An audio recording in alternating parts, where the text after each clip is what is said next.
Councilmember Day, are you there? Councilmember Day, do you have us muted? I'm right here. Great. All right. Reconvening the closed session. We did end that at 6:26 p.m. There are no announcements necessary. That meeting is now adjourned.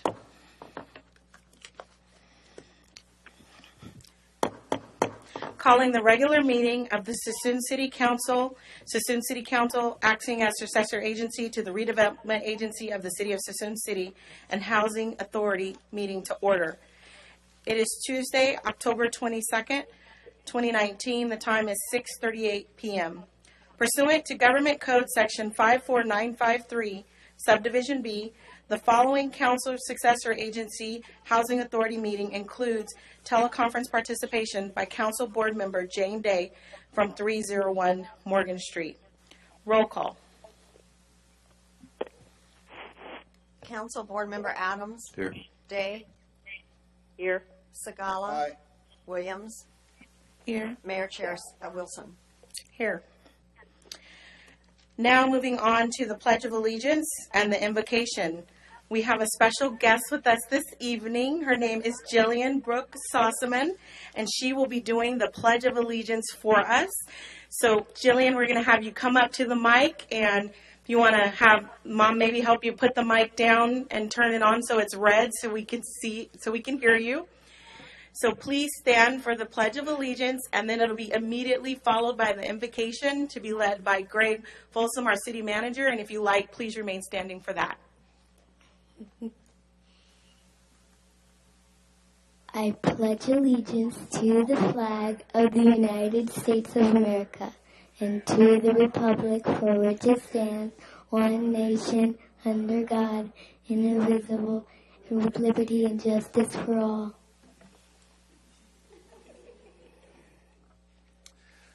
Lord, thank you for bringing us together safely this evening. Bless us with your guidance and watch over us as we endeavor to communicate and work with one another for the betterment of our community. Amen. Well, thank you, Miss Jillian, for doing such a wonderful Pledge of Allegiance. Get a round of applause. Miss Jillian wrote me a letter, and she noticed that the city put up environmental friendly street lights, and she wrote that it made me and my family very happy, especially me. So she was excited about that we're moving in a green energy, but you couldn't tell. Jillian is a Girl Scout. Which troop are you at? Good deal. So we're excited to have her, and I really appreciate that she's very artistic too. She did a beautiful picture of me as the mayor with the new lights. So there we go. All righty. Moving on to public comment. This is the time of on our agenda to be able to hear from the public on any items that are not agendized this evening. There are yellow comment cards in the back. We ask that you fill these out so it helps our clerk properly record you in the minutes. And there's 2 public comment periods now, and then we'll have another one if for people who arrive late, or if something comes up that you forgot about, you can always talk at the very end of the meeting as well. I have, looks like 3 public comment cards. First one being from Ms. Alma Hernandez.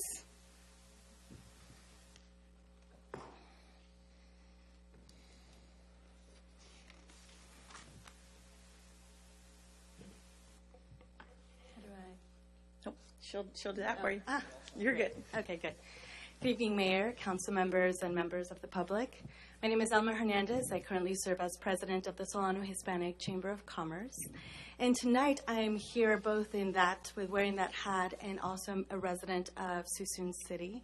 I want to express my gratitude and just excitement and how proud I am of all the work that's going on regarding public safety. Being able to see that visibly in the community and seeing our members is something I'm very, very proud of, all the efforts that's taking place. During the current issues that are happening around earthquakes and fire safety and power shutoffs, one of the things I am very much aware is about the equitable gaps that exist due to language barriers. And so I have a wonder around some of the things that we might be able to do maybe to help bridge the gaps, especially with communities that speak like Tagalog or speak Hindi or Farsi, other languages that maybe are not as mainstream as Spanish, for example, which I know there's a lot of effort to help reduce those gaps. So I'm just placing that as something that I'm aware of and help a lot in my community about reducing the language barriers and the gaps that exist. And I just want us to be much more successful in being able to be inclusive of everyone in our community. Thank you so much. Thank you, Ms. Hernandez. Moving on to Mr. George Gwynn.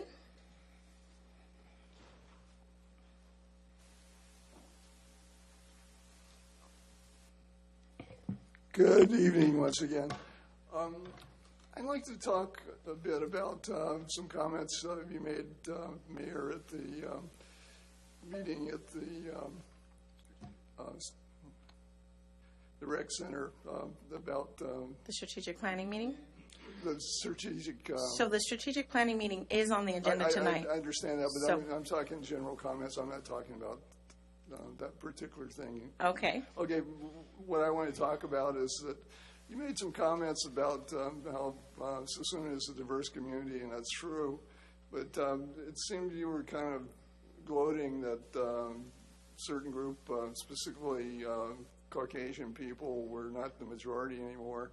And I looked at some numbers, and it looks to me like Caucasians are still 27%, which is the highest percentage of any group. But that said, you're supposed to be bringing people together, and talking about favoring one group over another is not something that you should be doing. You should be talking to see that everybody gets something out of the city. We're a republic, which means one group doesn't automatically get something just because they have bigger numbers. If that was the case, Wyoming and Montana, which have small populations, never get anything at all. California and New York could have huge populations and get everything. So bear in mind that we're still a republic, even though cities have a little different framework, but that's something that should be kept in mind. So I would hope that you think a little bit more about your comments in the future when you talk about those kind of things, because it doesn't help bring people together or make for better things. Thank you very much. Thank you, Mr. Gwynn. I will give a comment to that just because it is not true. And I think that tonight we'll have a proclamation about free speech, and people have a right to express their opinion. So I appreciate you communicating and coming during public comments to share your opinion. But I think your perception of what I said is absolutely false. I did not say that I was not gloating about Caucasians not being the majority. What I was expressing at that meeting was how we were a diverse community, and that if you look at where the concentration of Caucasians happen to be, would be in the downtown area. But I was not in any way, shape, or form saying that one particular group, whether it's racial or cultural identity, is better or inferior to another group. I celebrate our diversity in this community. It is wonderful that pretty much you can go to any area of our community and see every person from every walk of life, from the color of their skin to their culture, to their socioeconomic background, to the educational background, on every single block in our community. And that is a wonderful thing to be celebrated and not to be dismissed. Moving on to Mr. Robert Wyndham. Good afternoon, and thank you very much. I happen to live at 703 Palermo Drive in Suisun City, and oftentimes I do my morning walk down Charleston from my house to East Tabor, and it's a very attractive area. And I just noticed this morning, it sort of reminded me of walking through a gated community in a high-end place like Hollywood someplace. I thought it was a gated community because the people doing the landscaping and the grooming was out there doing the job. Patriot Park as well as Independent Park looked very well done. I don't know how you maintain. I don't know whether you are contracting it out or whether it's part of our own department, but it looks good. And on the other side of the token, I have concern about the safety along Charleston because I don't see any speed limits on the main avenue itself. And the stop signs coming perpendicular into Charleston, they are kind of back for us. So when people stop and then protrude onto Charleston, people are going at high speed down there, sometimes about 45 and 50 miles an hour. So that is a hazard waiting to become a disaster. So I think someone needs to take a look at that. You may need to put something that says 30 miles an hour or something, because some people use it comparable to what you see on Walters Road, and that's a little bit risky, I think. Thank you, Mr. Wyndham. If there's consensus from the council to add that to the traffic committee's review, we do have a traffic committee that is made up of key staff members who review our traffic issues, whether it be stop signs, speeding, all those things as relates to traffic. And so it looks like I heard at least one yes. I thought I heard, yep. So we got consensus, all five across the board, consensus to make sure that the traffic committee looks at that speeding on Charleston Street, which I think is that the roundabout? Is Charleston the roundabout? The street next to it. Okay, great. All right, thank you. I don't have any other public comment cards for general period. Seeing no others, we're going to move on to conflict of interest notification. Are there any? Yes, ma'am. Number 7 on the consent calendar. It's because it's in dealing with STA item. Thank you. Hearing no others. Moving on to reports. No informational items at this time. Presentation appointment. The first one being the committee appointments for the Lighting and Landscaping District and the Public Safety and Emergency Management. We don't have any appointments for this evening. We will defer to the next scheduled meeting for that. We didn't get a chance to review some of them, and then, yeah, it'll be for next time. All right, 2 is the proclamation. It's not being presented, as I stated, and during public comments. There is a proclamation in regard to free speech. I'll read 2 key words that I think are really important. This proclamation came about when we were discussing the Planning Commission's, what was their operating procedures or rules and procedures, and it was noted that we were asking them to, if they're communicating with the press, that they commute back to the city. And we had our longtime reporter who covered Suisun City for, probably since an exception, I'll tease him, noted that could have a chilling effect on the press. And so we said of them talking to the press, and that wasn't our intention at all. So I thought it was really important that we do this proclamation just to ensure that we as a community know how important free speech is. So the 2 whereases that I want to focus on are, it says, whereas the First Amendment states Congress shall make no law respecting an establishment of religion or prohibiting the free exercise thereof, or abridging the freedom of speech or the press, or the right of the people peaceably to assemble and to petition the government for a redress of grievances. Secondly, whereas the United States 1948 Universal Declaration of Human Rights states everyone has the right to freedom of opinion and expression. This right includes freedom to hold opinions without interference and to seek, receive, and impart information and ideas through any media, regardless of frontiers. So because of that, as the authority vested in me and as the mayor of Suisun City, I do hereby proclaim October 21st to the 27th, 2019 as Free Speech Week. Moving on to item number 3, presentation of mayoral recognition to Medic Ambulance. I'd like to invite up Chief Vincent. Mayor, council, members of the public, at this time I'd like to invite up the owner of Medic Ambulance, Jimmy Pearson, to come up for some recognition. So public safety oftentimes just gets referred to as, right up front, please. Just oftentimes people think of police and fire as those are public safety departments that are part of city government. But our other partner that we work with day in and day out is our local ambulance providers and our EMTs and paramedics that provide, and critical care nurses that provide life-saving efforts for our citizens of Suisun City. So I want to recognize Medic Ambulance, who has consistently provided quality pre-hospital emergency medical care to the citizens of Suisun City. and they've provided automated external defibrillators to Suisun City.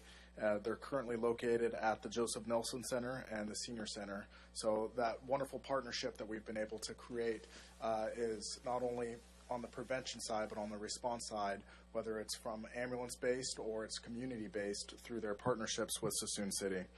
Medic Ambulance has provided quality public health and emergency response education to the citizens of Suisun City, and they've also invested financially a lot. Our new Lucas devices were paid for majority from Medic Ambulance, and it's not without their partnership and their ability to acquire such critical life-saving technology for Suisun City Fire that we'd be able to provide that.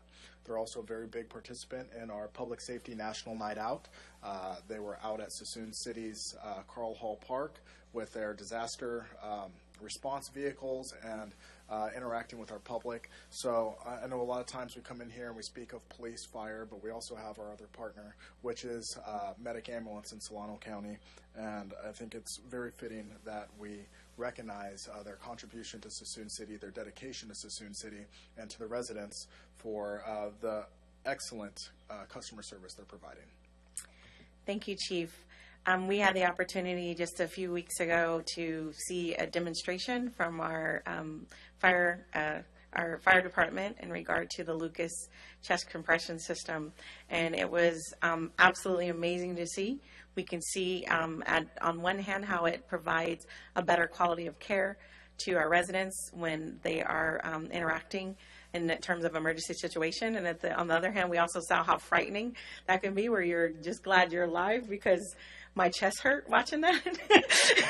I literally grabbed my chest as I was like clutching my pearls, so to speak, just because you could tell that it was pretty intense and it had to be a tense situation.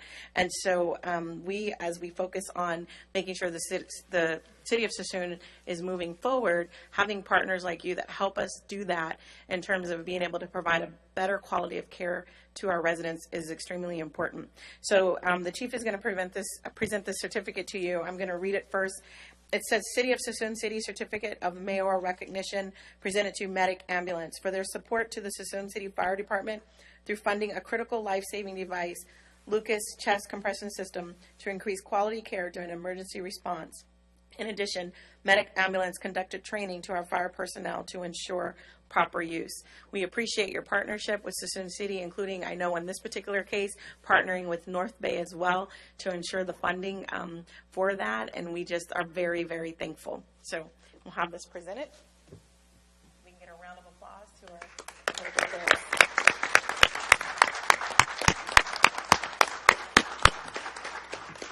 Chief, you want to open it?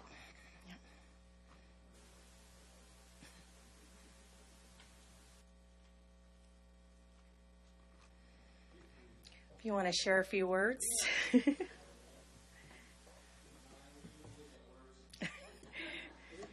All right.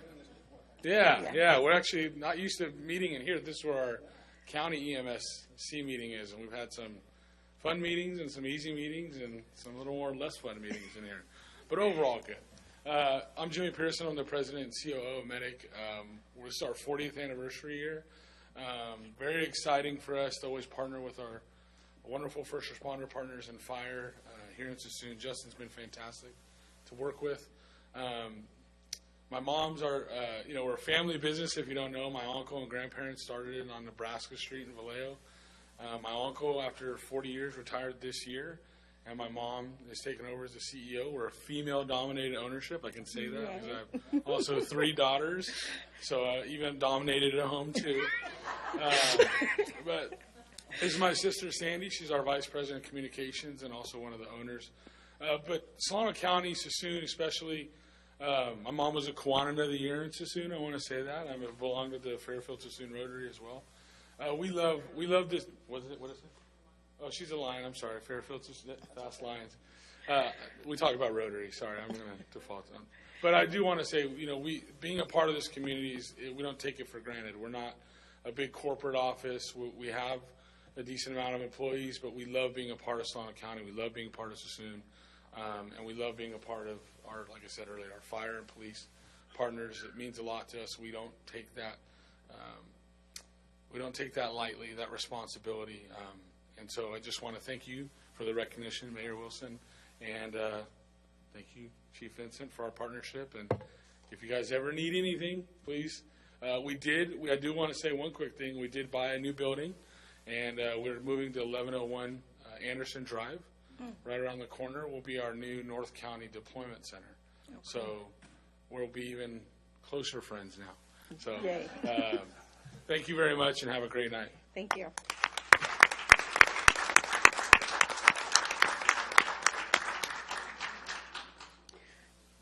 All righty. Moving on to item number 4, presentation of retiring Suisun City Fire Department volunteer firefighter Matthew Knopp in recognition of 10 years of service with Suisun City. Matthew is deployed. He works for CAL FIRE and was deployed for the red flag warning, and he's not available, but Chief Vincent will share a few words. Here's his. Absolutely. Again,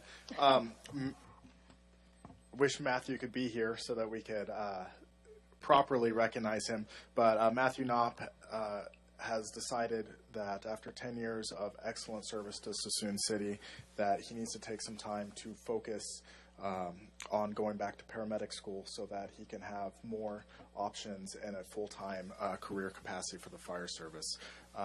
Matthew's father, Alan Knopp, actually just retired earlier this last year from his service as a battalion chief with us. We're finding this to be a very common theme right now in the fire department as the jobs are getting more competitive, the requirements are getting more competitive for a paid position, and so a lot of our staff are going out to gain more experience or more education, but Matthew will be sorely missed. Matthew went through our engineer program. He was one of a few that are actually qualified and capable of driving the fire apparatus and pumping at fire scenes, and that takes an incredible amount of training to be able to understand the mathematics and the mechanics behind doing so. I think since being the chief for the last year, I got to see him perform flawlessly, and I know the staff here from the fire department would agree. He performed flawlessly at the fire on Main Street, where he was able to, by himself, due to limited staffing, secure a water supply and ensure a proper water supply to both sides of that building, providing critical property safety. And that was his first fire pumping by himself as an engineer. So for him to be on such a critical, large incident and to perform that well is testament to the man that he is, and he will be sorely missed as part of this department. But he definitely, I still see him around. He comes by. This is still a second home for him. So I would like to formally thank Matthew Knopp. We will be doing another presentation for him at our annual awards dinner that's internal for the city staff and for the fire department. But I would like to formally, in front of council, recognize the contributions of Matthew Knopp. Thank you.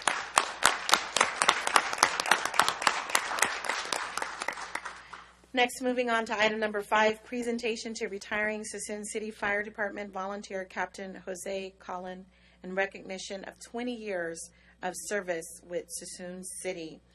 Do you want me to read his plaque first, or you want to do it after you do yours? I'll have you read it right after I just say a little bit about it. Sounds And good. Jose Collin is here today, and so I'm going to have him stand up here and be uncomfortable. Yes. So, Jose Collin joined the Suisun City Fire Department as a volunteer in June 1999. He retired May of 2019 after serving the citizens of Suisun City for 20 years. 20 years in a volunteer capacity. That's tremendous that he's given so much for this community. Captain Collin was industrious, diligent, and conscientious in every job he took. And in 2005, Captain Collin was awarded the Firefighter of the Year. This honor is voted on by his peers and is a testament to the impact he has had within the fire department. Captain Collin was also a dedicated member of the Suisun City Firefighters Association and served as president in 2005, and he has been an important part of the CRABPED for many number of years. He currently works in fire prevention for Woodland Fire Department. He's been a huge asset to not only the fire service as a whole, as he also sits on NFPA national committees as well as state committees, writing the fire code basically for not just his local jurisdictions, but the state and across the nation. And I know I've called him a couple times on some very important fire prevention questions, so I hope he doesn't mind that I'm still going to be giving him a ring every once in a while on those tricky situations. But we truly do miss Captain Colleen's leadership, and it's been an honor from I didn't get to work with him a whole lot, but I know people still say his name a lot around the station and wish he was still in the department. So we do miss you. We appreciate you, and we definitely want to recognize you today. And I'm going to defer back to the mayor so she can give your plaque, and then we're going to go through your badge and our bell ceremony. All righty. His plaque says, in honor and appreciation of your commitment and dedication, Jose Colon, Volunteer Captain, City of Suisun City, June 1999, May 2019.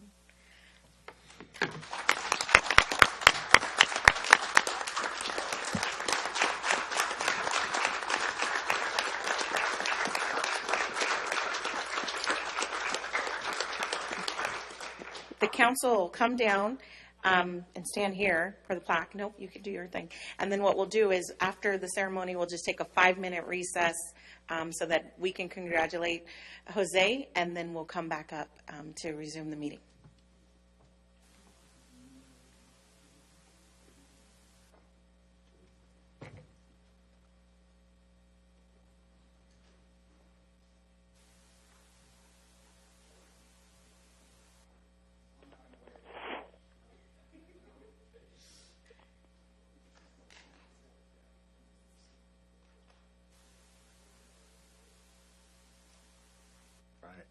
So we're going to be bringing in a new tradition. So Suisun City Fire Department was established in 1861, making us one of the older fire departments in the state of California, even older than the city of San Francisco's fire department when you're trying to do comparisons.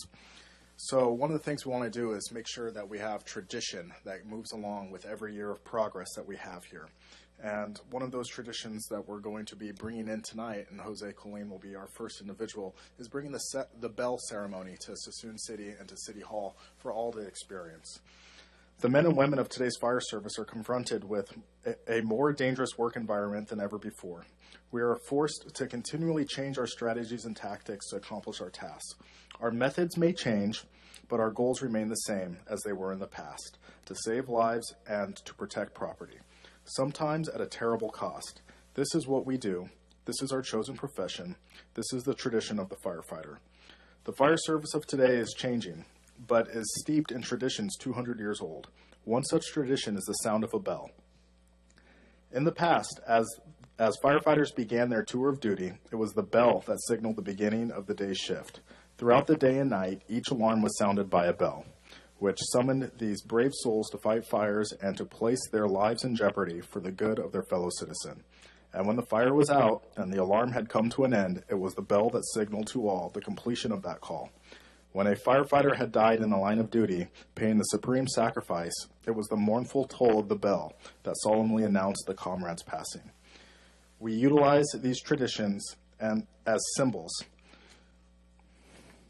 which reflect honor and respect on those who have given so much and who have served so well. As Suisun City Fire Department continues to progress in service delivery, we shall also honor tradition and those that served before us by partaking in the bell ceremony. To symbolize the start of a firefighter's career at Suisun City Fire Department, the fire personnel shall ring the bell one time, immediately after taking the oath of office and receiving their badge. This will officially mark the beginning of their service with Suisun City Fire Department. Upon retirement from the Suisun City Fire Department, the honored member shall strike the bell 3 times to mark their end of duty. And finally, at the passing of a Suisun City Fire Department member, to symbolize the devotion that these brave souls and for their duty, a special signal of 3 rings 3 times each represents the end of a comrade's duties and that they will be returning to quarters. And so those who have selflessly given their lives for the good of their fellow man, their tasks completed, their duties well done, to our comrades, their last alarm, they are going home. Tonight, we are here to honor the retirement and end of service for Jose Colleen. To mark the end of his service and retirement from the Suisun City Fire Department, I ask that the retiring department member ring the bell 3 times, and by doing so, honor the dedication and service of those that served before them and all those that will follow. This time, I'm going to have you ring the bell and bring in the ceremony.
Okay. Honorable Mayor, council, staff. Yes. Those who know me pretty much know that I've never done anything for recognition or anything else. I don't have any personalized fire license plate on my car. I don't have any stickers on my car. I don't have T-shirts from 50 departments throughout the nation or countries. And if you ever come to my house ever, there won't be not one sign that I've ever served in the fire service or continue to do so. I've always done what I do humbly. That doesn't mean that I don't have the respect and honor for the fire service. Otherwise, I wouldn't have done it for the last 20 years for the community of Suisun City, in which I was once a resident of, or continue to do it in the capacity in Fire Prevention Bureau for the city of Woodland. Since I'm not a person of recognition, I want to turn the recognition over to you, council, staff, for making the realization and taking action on the fact that the business model in which the fire department had been ran was both unsustainable and risky. And I want to commend your work collaboratively with Chief Vincent on making that difference. As I mentioned, he was just coming on as I had retired, stopped by the station, talked to the folks. Night and day difference. Definitely night and day difference. A lot of jurisdictions see the fire department as insurance, but it shouldn't be looked at as insurance, but rather assurance. Assurance to the citizens, to the business owners, to the employees, to the travelers, to the visitors, that at any given moment, when they're having the worst day of their life, they could dial 911 and know that they will be met with consistent, constant staffing, reliable apparatus to be able to provide that service, knowing that they've all been trained equally to state and national levels. I may sound pretty passionate about this. I'm not going for a job. I'm not in an interview. I'm very passionate about this, having served the community for 20 years and having parents and family that still live in this community. So again, it's an honor and, again, recognition to you folks and to Chief Vincent. Thank you.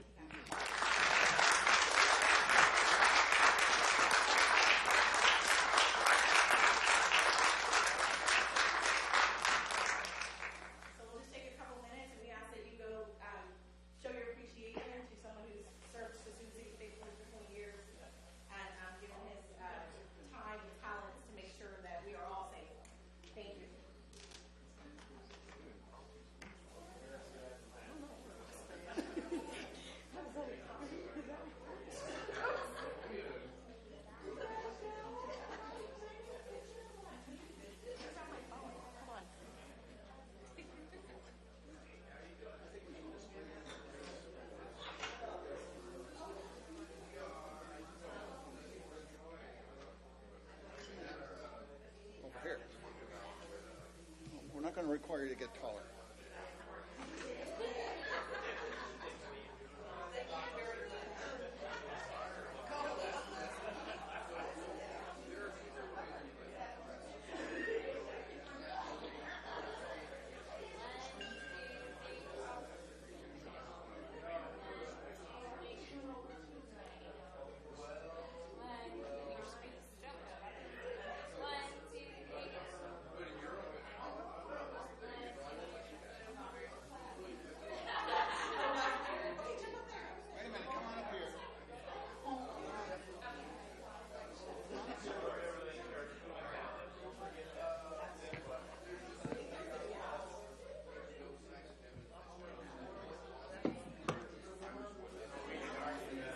close. Okay, raise it a little higher. All right, there you go.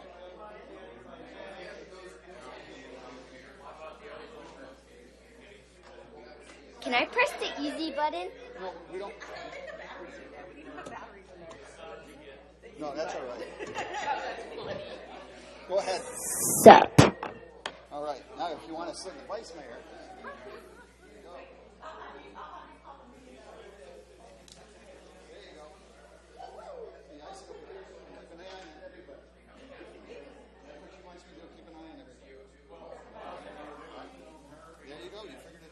Hello. You can say hi to Councilmember Day. Come on over. Councilmember Day, someone wants to say hi to you. Hi. Hi, how are you? Good. Good. And we're so glad to have you there tonight. Did you hear her? She said she's really glad to have you here. Oh my goodness. I'm exploding inside. Yay. Okay, has everybody done talking? What I'll do is have you say, okay, we're going to, did everyone return to their seats? We're going to call the meeting to order and hit the gavel. If you know how to say it, let's practice. Could everyone return to their seats? We're going to call the meeting to order and then hit the gavel. Do you want me to write it down? Yeah, I need it.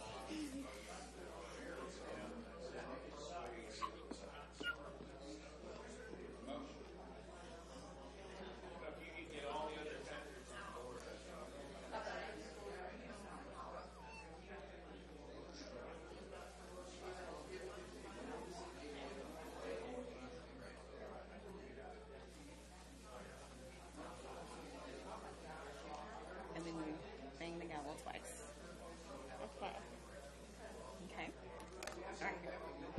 Sit in the official spot. Oh my goodness. Wait, do I say it now? You ready? Yeah. Make sure you get it on the lid part. Okay, right there. Okay. Hold on, Mom. I'm gonna record you. Do you want to record it? Could everybody return to their seats? We're going to call the meeting to order. Good job.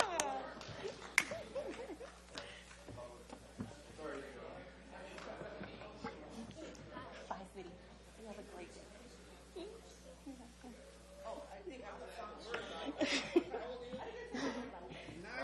Yeah, she's taking her spot. She's taking somebody's spot.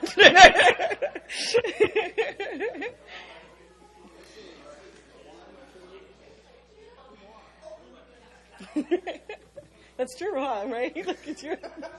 If I run a third time from now, I better watch out for her because she's going to beat me. She's a Hey, put she's her a in my pistol. spot, Right, we do. and people will think I'm young. She did. Goodbye, Mayor. Look, Deputy Mayor Sossaman. You're welcome. That's our next generation, you guys. It's a wonderful thing. Hey, our future is in good hands in Sisson City, I have to say. All righty. Thank you, guys. This was a nice, even though it, our time to getting to general business is long. I think it was well worth it with the presentations, recognizing our partners in the community, and also with recognizing the service of our firefighters. And I don't know, Captain just spoke just so eloquently. It was really amazing what he said. I think it was perfect for the season that we're in as a city. It needs to be on the airwaves. He's like, clip that and put that out everywhere. Yeah, it is recorded. It is technically recorded. All righty, moving on to consent calendar. We do have a conflict on item number 7. Is there any item that needs to be pulled? 7 and 8. I'd like to add 6 to that. So we're pulling 6. And then are we pulling 7 just for the sake of the conflict because we don't have to unless there's somebody No, wants I to have pull a it? concern about the location and something Okay. that's not mentioned there. No problem. I just wanted to make sure it wasn't being pulled for conflict. So we're pulling 6, 7, 8. I'll entertain a motion on 9 through 12. So moved. Second. Oh, 9 through 12. Oh, it's on that page too. Moved by Councilmember Day, seconded by Councilmember Williams. Roll call. Council Board Member Day, Aye. Williams, Aye. Adams, Aye. Sagala, Yes. Mayor Chair Wilson. Aye. All righty. Going to item number 6, council adoption of the resolution authorizing the application and receipt of funds for Senate Bill SB 2, the Building Jobs and Homes Act Planning Grant Program from the State of California Housing and Community Development Department to amend the Waterfront District Specific Plan and Suisun City Zoning Ordinance. That was really long. This is Mr. Folsom's and Mr. Kern's item, so we'll, before we ask for them to speak, we'll see if there's any questions or if you would like a presentation. I would actually like Councilmember Oh, Jane- Day. Jane pulled That's this right. one. Councilmember Day, did you Yes. have a question or would you want a presentation? I want a full presentation on it. A full presentation? Yes, Okay, please. a full presentation, Mr. Folsom. Well, I don't necessarily I have a think full that- presentation. Let me remind you that we came to council a few weeks ago where we had a discussion where we got direction from council. We discussed this. There's funding available through the state. It's for up to $160,000. $5,000 of that has been committed to STA for, well, that's different. So $5,000 of which has been committed to SDA. So we have $155,000 left. We asked for direction whether to go looking to spend this money for planning-related purposes within the primary development area, or whether we should be looking more towards using it for software acquisition and some other things like that. The direction we were given from council was to pursue using the funding for planning-related purposes. And so this is just giving us authorization to apply for the money. It's not awarding a contract or anything at this point. That will be the next step. This is just giving us authorization to apply for this grant money. Did you have any additional questions based on that presentation, Councilmember Day? Yeah, just one or two. One is that money coming from SBA? The money is not coming from SDA. It's coming from the state. It's through SB 2, Senate Bill 2. It's the Building Won't even Jobs come and out of Homes SBA. Act. Okay. And the next is how long do we have it before we are not able to get it? I don't know what the specific timeline is for receiving the funds. It would be sometime in next year, I believe. Okay. Oh, wait, And okay, do wait you a minute, mean wait a When minute. we I've have got- to apply by? I've got some. Is that what you're asking? When do we have to apply in order to receive What's the the funds? deadline for Yes, application? yes. Councilmember Day, John Kearns here. The application for SB2 is due November 30th, and we've been told it's about a 60-day turnaround to get awarded. So if we do that in the first part of 2020, we would get the funds. And what did we already apply for it? No, we have not applied. With the authorization of the We had council. brought it up at the last meeting. No, that's what we're doing tonight, is we're giving them permission to apply. That's what the request And is. what are we looking to apply as? Which part of it? As the city? Do you mean the I don't entity? understand your question. Like the scope. Okay, the question is, since they're giving us different options, what we can apply for with it. No. So Which at our, option are let we me taking? clarify, and I want Councilmember Adams to say one thing as it relates to the application. Yes, so this is a first come, first serve, and they are encouraging people to do it early because they are expecting that many of the jurisdictions are going to be close to the November 30th deadline, and there will be a crunch, and then we won't get our money till late. So at our last council meeting where we talked about this, there was a discussion on whether the money should be used for programming, or a study, or for software program. We as a council gave direction to use it for planning versus the software program. So they're going to apply, if we give permission tonight, they're going to apply to use the money for planning. So that's what the money is specifically going to be used for. It will come back to us at a future date for specifics, but right now we need to give them permission to apply so they can start working on that and submit before the deadline. I got a comment. Hold on one second. Councilmember Day, are you comfortable? We have others who have questions. I would like to hear Mike's comment. Okay. Vice Mayor Sagala? You know, the part that I I was impressed with is where it says amend the waterfront district plan and zoning. I think that with this kind of money in its infant stages of planning, I think that if someone can step forward and give us some ideas, some that probably would adopt and some we may reject because of how we want to maintain the look of our downtown waterfront area. I think that this is a good opportunity to kick it off. This money, as you know, 70% of the electorate in California is south of the Tehachapi's. We have to fight hard to keep grant money here in Northern Cal, and even harder to get into Suisun City, and I think this is a great opportunity. Thank you, Vice Mayor Segala. Okay, my question with that is, once we do apply for this and we get the money, do we have to follow through?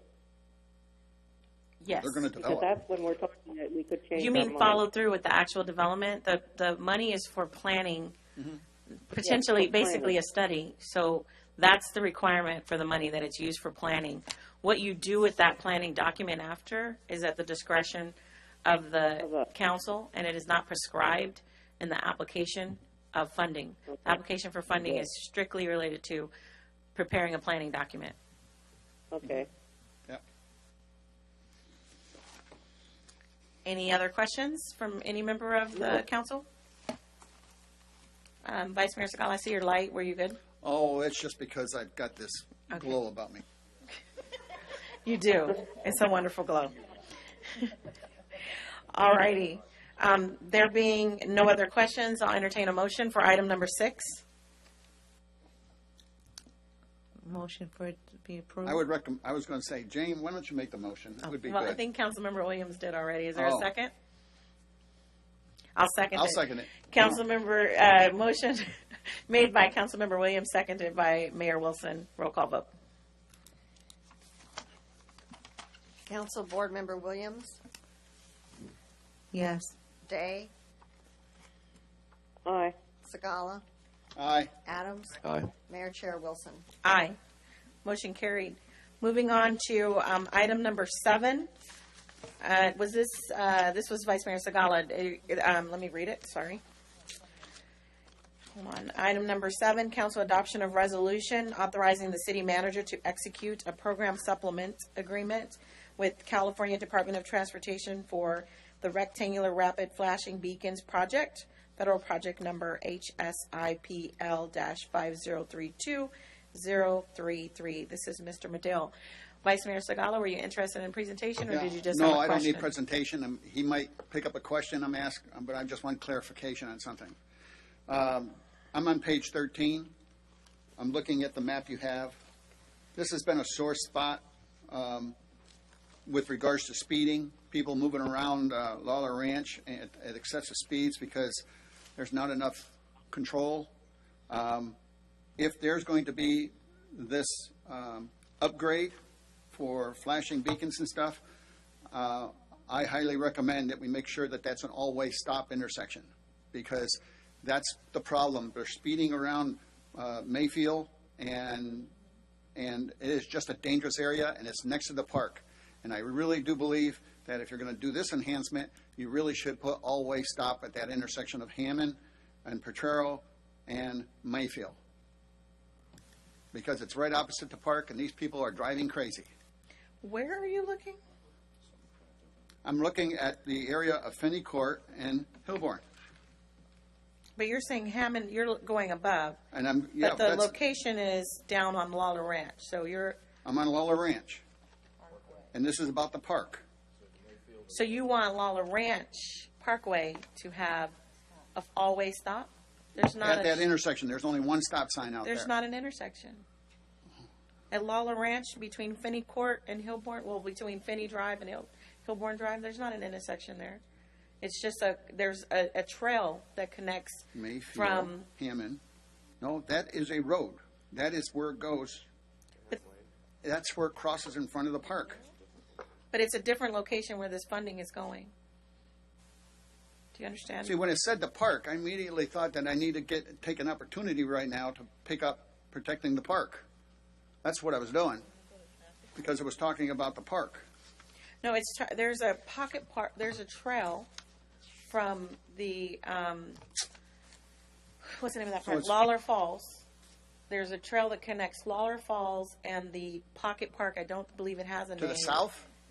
Off of Lawler Ranch, yes. There's a trail that cuts through there. I'm still trying to pick up the fact that we should have all-way stop at Falls Park. So you're going, yes, so Falls Yes. Park, which is different, this is not Let's covering. let's consider it this way. I'm going to be supporting this, but I like Public Works, City Manager, to look at enhancing the park safety by putting an all-way stop at Hammond So- and those other two streets. So the question is there consensus from the council to have the traffic committee look at the traffic at Hammond in front of Falls Lawler Park. Falls Park? Got it. Okay, so there's. So it was my there's partial consensus. misunderstanding, but I like the end result. Okay, there's consensus for a traffic committee to review that. Given, are there any other questions on item number 7? And with that, I'll make the motion. Seeing none, there's a motion been made. Wait, hold on. Just before you do that, I'd like to make one clarifying on the resolution.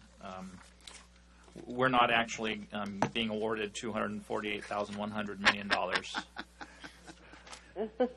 So I would just request that we take that million part out. We missed that one. Very, very I unfortunate. surely didn't notice it. Where is it at? So we can be The specific. fourth whereas Oh, down, you it know says what? 248 I'm sorry. million. I'm on item 6. And That's we why. were pretty doggone thrilled. It's a very expensive set of lights. Yeah, the Yes, but he paid for his our job team is very really good. I know LEDs So- are great, but I'll second it. So basically, the fourth whereas needs to exclude the word $1 million. no, million. Well, you don't need dollars either because you have a dollar sign. So, Vice Mayor Segala, are you willing to amend your motion to? Oh, I've been traveling with this whole guideline here. Yes. All right, And I'll sounds second great. it. Is there a second? Second. Okay. Motion by Vice Mayor Segala for the resolution excluding the word $1 million from the fourth whereas, seconded by Councilmember Williams. Roll call vote. Council Board Member Segala, Aye. Williams, Aye. Day, Aye. Mayor Chair Wilson. Aye. Moving on to item number 8, receive and file report. Oh, motion carried. Moving on to item number 8, receive and file report and tentative timeline for adoption of resolution approving purchase and sale agreement for 2 parcels owned by the city for $550,000 and take any and all other actions necessary for the completion of this agreement. I believe this was Vice Mayor Segala as well. Were you interested in a presentation or a question? I'm going to let staff make this decision if it needs to go into a full presentation. My questions are, when this lease was let, there were conditions. I don't know if there was covenants or anything, but there were definitely some conditions. The concern I have is if we sell this land, do those conditions go away as far with regards to the use of those 2 buildings? And were you aware that this lease did have conditions as to the type of housing that was being put in Casa de Sassoon? Because he's already more or less violated some of it in the past, but So I'm concerned. The point of this particular agenda item is to schedule a tentative timeline. We're going to be coming back on November 5th to create a resolution setting a public hearing. The public hearing would then be on November 26th, and that's when we'll actually get into the public hearing for the discussion on the complete sale of the property. However, yes, I am aware of the conditions on the use of the property. One of the conditions that we are planning to put into the purchase and sale agreement is that it would have to remain a senior apartment complex for the period of 25 years. And that 25-year period would actually extend beyond the period of time that it would normally otherwise be required to stay as senior apartments.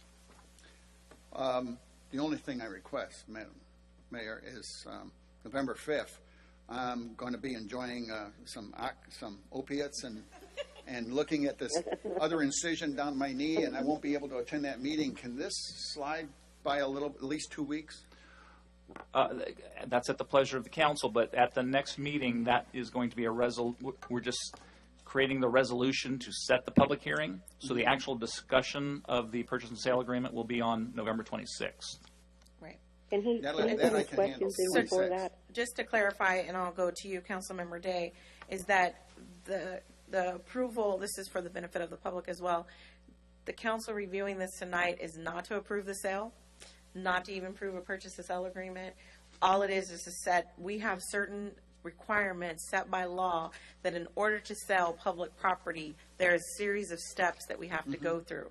So this is purely the first step, which makes us and the public aware of what those steps are. Right. And then we start going down those steps. So we're not there yet, and as the city manager stated, the first time that this will be up for discussion of whether we like the purchase and sell agreement, whether we like the price or anything like that, will be at the November 26th meeting, which is the last Tuesday in November. Councilmember Day. Yes. Can Mike go ahead and submit questions ahead of time due to the fact he's not going to be able to be there because he's going to be kind of not feeling all that well? Right. Yeah, I might sell the entire city the way I'm Because going our discussion is not occurring until November 26th, and based on Vice Mayor Sagala's previous history with this, with the other knee, he believes that he will be able to attend that meeting, whether it be in person or via teleconference. However, as always, any council member can give their comments or questions to staff, which in this case, this is Mr. Folsom is overseeing the sale of this. So at any time, we can do that and have those discussions only with Mr. Folsom, not with each other, please.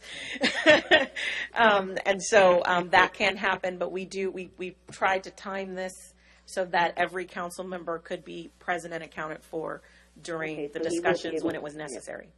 With that, Madam Mayor, I'll go ahead and make the motion for the item. Great. Looking for a second?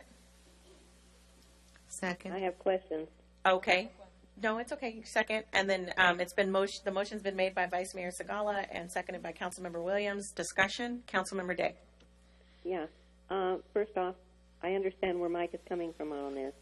But second off, what is he going to get something out of this going early with this instead of waiting till the end of our of the time on it, the time frame? Why is he doing this early? Are we saving him money? What are we doing?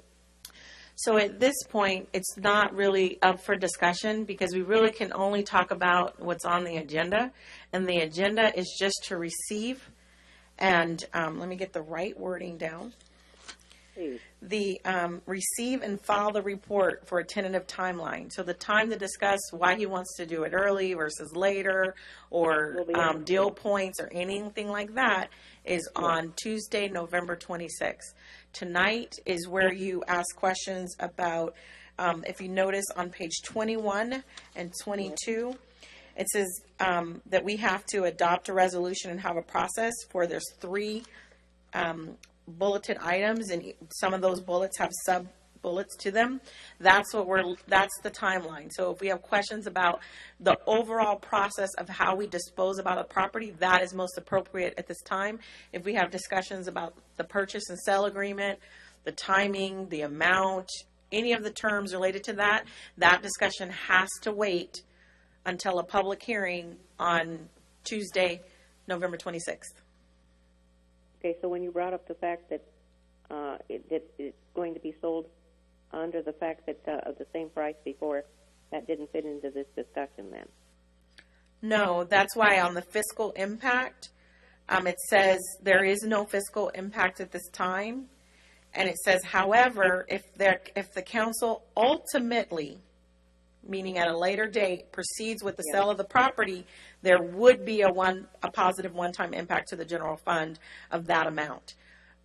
Ultimately, if we get all the way through all the steps in the process, which we are at the very first step, which says, hey, here's the process. So that's what we're receiving tonight, is the understanding that this is the process that we have to go to as set by state law. Okay, and if we want to add anything more, we go to Greg after meeting. If you would like to discuss anything as it relates to the Dill points, yes, but just know that as a council, we will not discuss it until Tuesday, November Got 26th. it. Understood. Great. Is there anybody else have any other questions? So this November 5th, what is the intent of, what is the intent on the agenda for the 5th of November? The 5th is one of these, is the It's next process? step in the process. It's purely process. Oh, if it's only process, okay. Yes, purely process. The government code requires that we adopt a resolution setting a public hearing. No. That's, the 26th is the public hearing. The 5th is a consent item, Would be a isn't it? consent item. Yes. That's what I was Yes, asking. the public hearing is Right. November 26th. It's just a follow-up on what we're doing now. Yes, via consent calendar. So there won't be any discussion. So if not all council members are present, that's okay. No, I hadn't because we were discussing. I was making sure that there were no other questions, and we had Call for one. the vote. So seeing that there are no other questions or comments, roll call. Council Board Member Sagala. Aye. Williams. Aye. Adams. Aye. Day. Aye. Mayor Chair Wilson. Aye. All righty. Moving on to general business. We're there yet. Okay. First one is item number 13. This is a continuation from October 15th, 2019, a hearing. Council adoption of the resolution placing liens for unpaid waste collection service charges on certain land situated in the city of Suisun City, county of Solano, state of California. Mr. Dingman. Good evening, Madam Mayor, council members, ladies and gentlemen. Tonight I'm here to ask for council support to adopt the council resolution placing the liens for unpaid waste collections and service charges on certain lands situated in the city of Suisun City. Notification letters were mailed to all known property owners, and there's been an adjustment to the current lien list. As of this afternoon, there were 271 delinquent accounts on the lien list versus the 305 that were reported in the staff report. Vice Mayor Sagala, as usual, this is the latest and most up-to-date list. I'd like to thank Beverly Garsky from Republic Services for being here. Thanks, Beverly.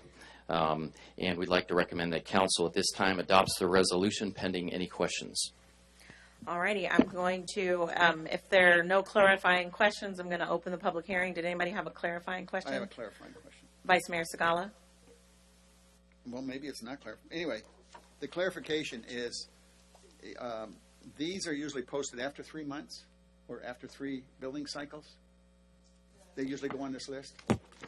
We'll have you use the microphone just to be sure that Councilmember Day can hear your response. I'm not going to let you escape out of here without answering questions. I can hear. In the No, right there on the pedestal. There you go. Okay. They are 180 days old balance. 180. 6 months. And my question was triggered by the fact that we've got some that are at $75 and $48. What are those? 75 means they've partially paid towards that balance. Yeah. And they did not pay the remaining balance, And the so same- we're leaning the remaining balance. And the same with the 48. Exactly. So when they're low numbers like that, it's just that. they didn't do Anything the- under 20, I remove. Okay. Or at $20. I won't do that for 20. Thank you very much. Okay. Very clear. Thank you. All righty, I'm going to open the public hearing. The public hearing is now open for this particular item. If anybody wishing to speak, now would be the appropriate time to do so. Seeing no members of the public come forward, I'm going to close the public hearing. Now, you know, if you talk during this time, it's got to be recorded. Closing the public hearing. Bringing it back to Motion to council. approve. Say it again. Motion to approve. There's a motion. Is there a second? I'm gonna second it, but I wanted to add something. Hold on one to my second. motion. It's been motioned by Councilmember Day and seconded by Vice Mayor Sagala. Discussion. This Vice Mayor Sagala. I just wanted to let the public know that this is $76,284.91 that are just outstanding, and they really, we get a service from the company. Bills should be paid, and they are very open to hearing situations where people may have a difficulty and stuff. But the thing is this is the process, and it's worked for many, many years. But the thing is that's a lot of money.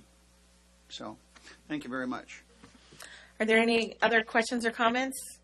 Hearing none, moving on to roll call vote.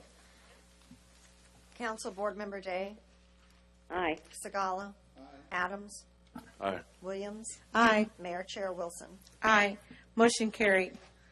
Moving on to item number 14, council adoption of resolution. Thank you. Resolution adopting the Suisun City Strategic Plan. We have a presentation. I think it starts with Mr. Folsom. Yes, thank you, Mayor. I'd like to introduce our consultants on this. It's Oh, I'm so sorry. Oh. I did not mean to open this yet. I apologize. We had a public comment card for item number 10, and I didn't bring that up. So just, we're going to give the Mr. Gwen the opportunity to speak on item number 10. Because we spoke prior to a member of the public being able to provide comment, if at the end of Mr. Gwen's comments, I will bring it back to council, and if anybody is willing to, what's the proper wording? Revote, they have to then motion to revote? Is that what it resent? What is it? If someone who voted yes only someone who voted yes, which I believe is all of us, can ask to rescind the vote and have the vote taken again. Okay, Mr. Gwen, I apologize. No problem. Did I miss something? It looked like you skipped from 7 to about 10, something like that. What happened was I should have, when I saw that you had a public comment card, I should have pulled 10, and I didn't. I kept it on consent, and just while we were having the discussion last time, that's why I held up your card to let you know I was going to come back. So it was my error. Normally for a consent calendar, you just say, does anybody have anything that you want to discuss, and then you just pass them all at once. I got caught up with the pulling of items and didn't do it, so it was completely 100% my error. I apologize for the oversight. Did you have a comment or question on number 10? I'll read the number 10. Thank you for that explanation. I have a question. Somebody made an error, and apparently the employees are going to be the beneficiaries. It was like a $1,500 error, it appears. And the question is, say it was $15 million. Would you guys be so forgiving? As you know, I try to represent the taxpayer, and it seems to me the taxpayers are the ones that are going to be paying extra on this. And I understand there are people that spend everything they get every paycheck, and it's a hardship if they have to pay back stuff sometimes. But even if you had like a year payback period, that would still be better than just giving people money like that. Because here's the thing, if one time and that's it forever, then that's fine. But what happens the next time and the next time after that? It seems to me there should be payment of what people are due, and if there's a mistake, it should be corrected. You should don't just give them the money and move on. That's not what I would consider efficient government. And I would hope that you make some revision before you guys pass this and just move on. And what happens the next time? It could be a long time, or it could be the next council meeting. So I think there should be some way of having a little bit more fairness for the taxpayers. Thank you very much. Thank you. Mr. Folsom, do you want to speak to any part of the error or how it resolves, Mr. Dingman? I would like to note that being a finance person myself and doing budgets, sometimes small errors occurred. When things are large, like $15 million, you usually notice those right away. So when they're large errors, you typically notice them and fix them. It's the small ones that get away from you. No, they did notice them. That was intentional. That was intentional. Mr. Dingman.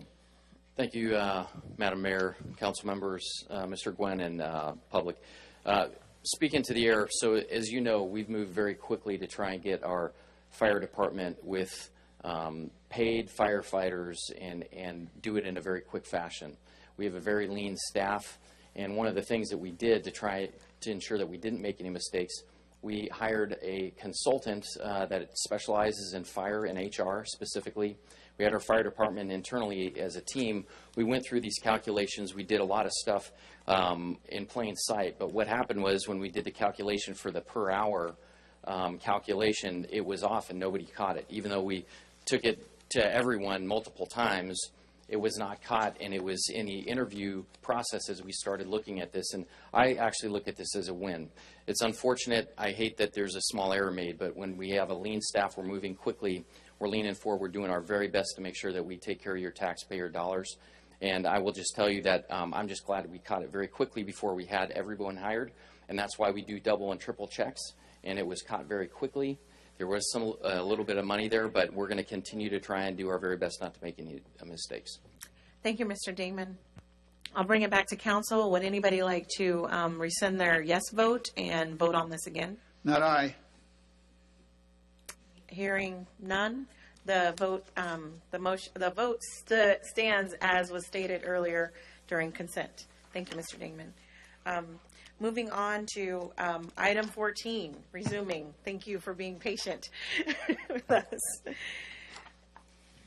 Mr. Folsom, do you want to do the introduction now? Thank you, Mayor. You know, having a strategic plan I feel, is extremely important. Knowing where you're going, you're not going to be able to get there unless you know how to get there. The city has not, in all of its history, had a mission, a vision statement, a values statement.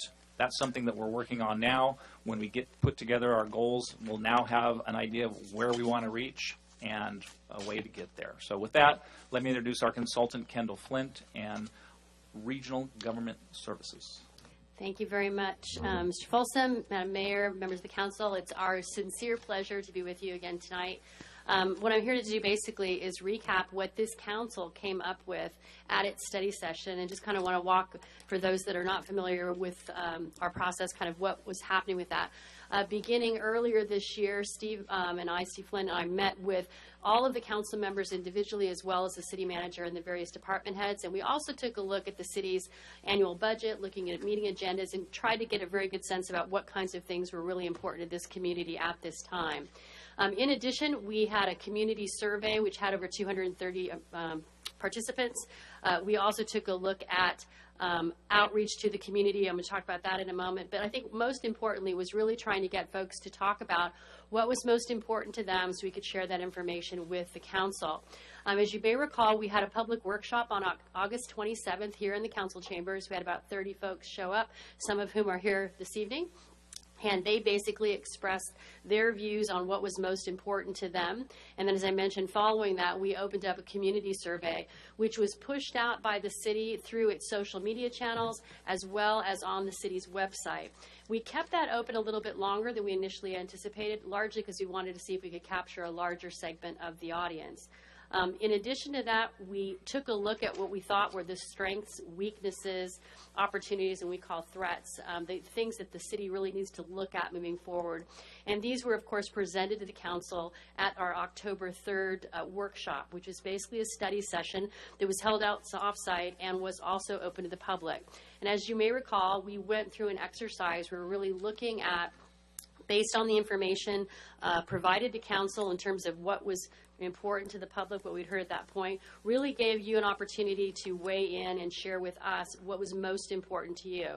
So following that meeting, we really took a look at all the things we discussed, which were really getting your comments and feedback on a potential mission statement, vision statement, values that you hold dear for this community, and then taking a look at those goals. So each council member prepared for us some ideas about what they would like to see in terms of these particular statements, and then our folks took a look at those and tried to combine them to capture the essence of what you said collectively. And so this evening we're presenting to you the results of that effort and looking for comments, feedback. Did we get it right? Did we not get it right? Steve will be taking notes if we did not, so that you have the opportunity this evening to either give us feedback that we can amend, send us back to the drawing board, or say, yes, with these changes, we've got it right. So the mission statement is basically a clear statement about why the city exists. Suisun City has been around for over 150 years. I was actually really surprised that there wasn't a mission statement. But the council was pretty clear, we felt, on expressing its ideas. And what we heard over and over again was the idea of inclusivity and also a real commitment to quality of life. So based on what we heard from the council, we amended and adopted those different statements to say, Suisun City's mission is to provide a safe, healthy, inclusive community resulting in exceptional quality of life where our residents and businesses may thrive. What we heard over and over from the folks that attended was really that idea about inclusivity, recognizing the diversity of the community, and also recognizing the balance between our residents and also the businesses here. Now, the vision statement is something that looks forward to 20, 30 years down the road, and it's mainly how you would describe your community if explaining it to someone else in the future. And the idea here is that if the council adopts a plan and commits to that, and future councils continue on that, that all the goals and things that you commit to would result in this happening in the future. And with that, we saw Suisun City is an active, inclusive, thriving, and sustainable community committed to maintaining harmony between its urban and rural areas, supporting its history, arts, and natural environment, and its thriving waterfront district, fostering opportunities for current and future generations. And there's quite a lot in there, but I wanted to make sure we captured some of the things that we heard from you, which was really a desire to address sustainable development moving forward as far as looking at climate change, these sort of things, recognizing the value of the waterfront, but also recognizing the history and arts within the community as a whole, and not in any one area, but really looking at the diversity of the different neighborhoods and the kinds of things that you are all representing. When it came to values, values is something we talk about not only as it relates to our own lives, but companies we work for, and in this case, the city. And these are the core ideals that the council was talking about in terms of how it would like itself to function in its relationship with the public, but also how that city staff and anyone who works with the city functions. So these particular ideas and values really look for both internal and external interactions that may happen. So sort of how we all treat each other as well as how we treat members of the community when they come to us.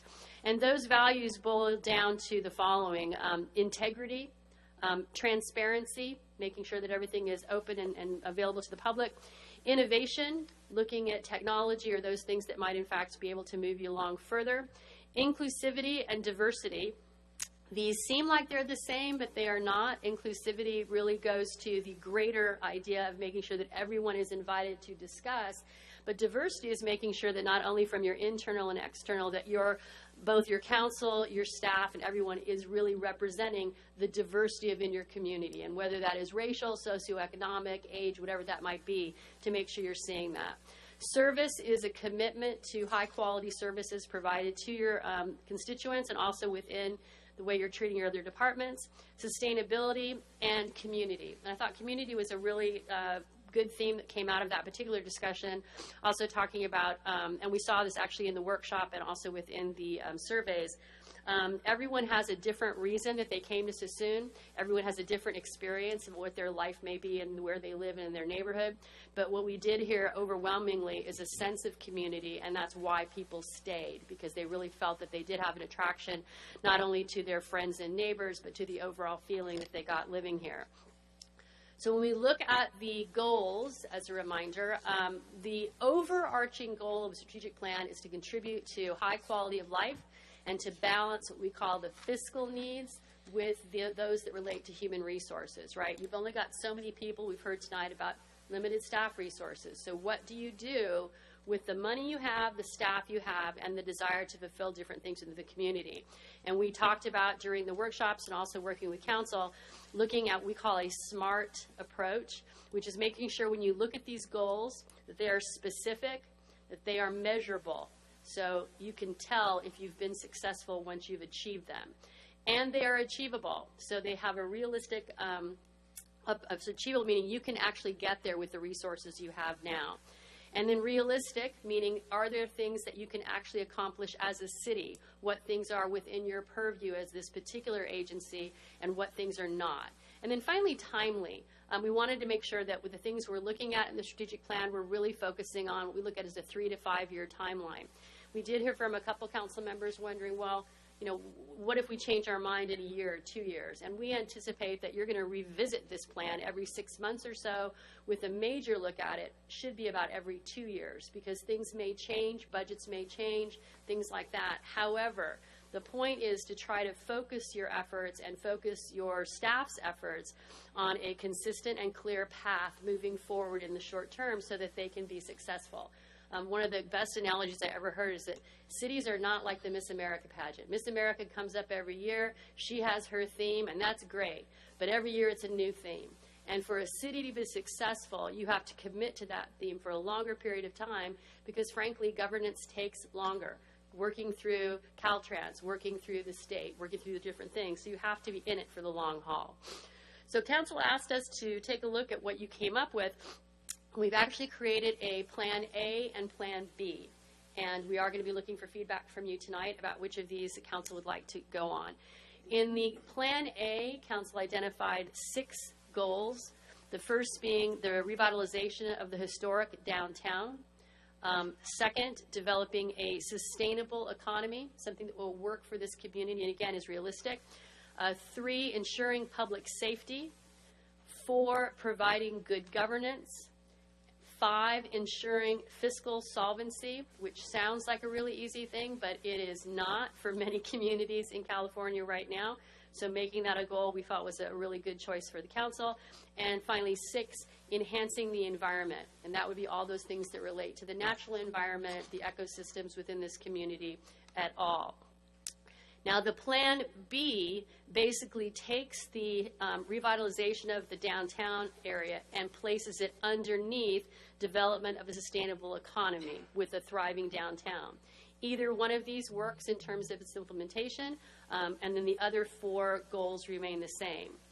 Within each of these areas, I'm not going to read it verbatim because this has been available to council for the last week and also for the public, but with the revitalization of the historic downtown, really looking at ways to improve walkability, the aesthetic of more trees, looking at viable tax mechanisms, and none of these things say the specific of you're going to do X, Y, or Z.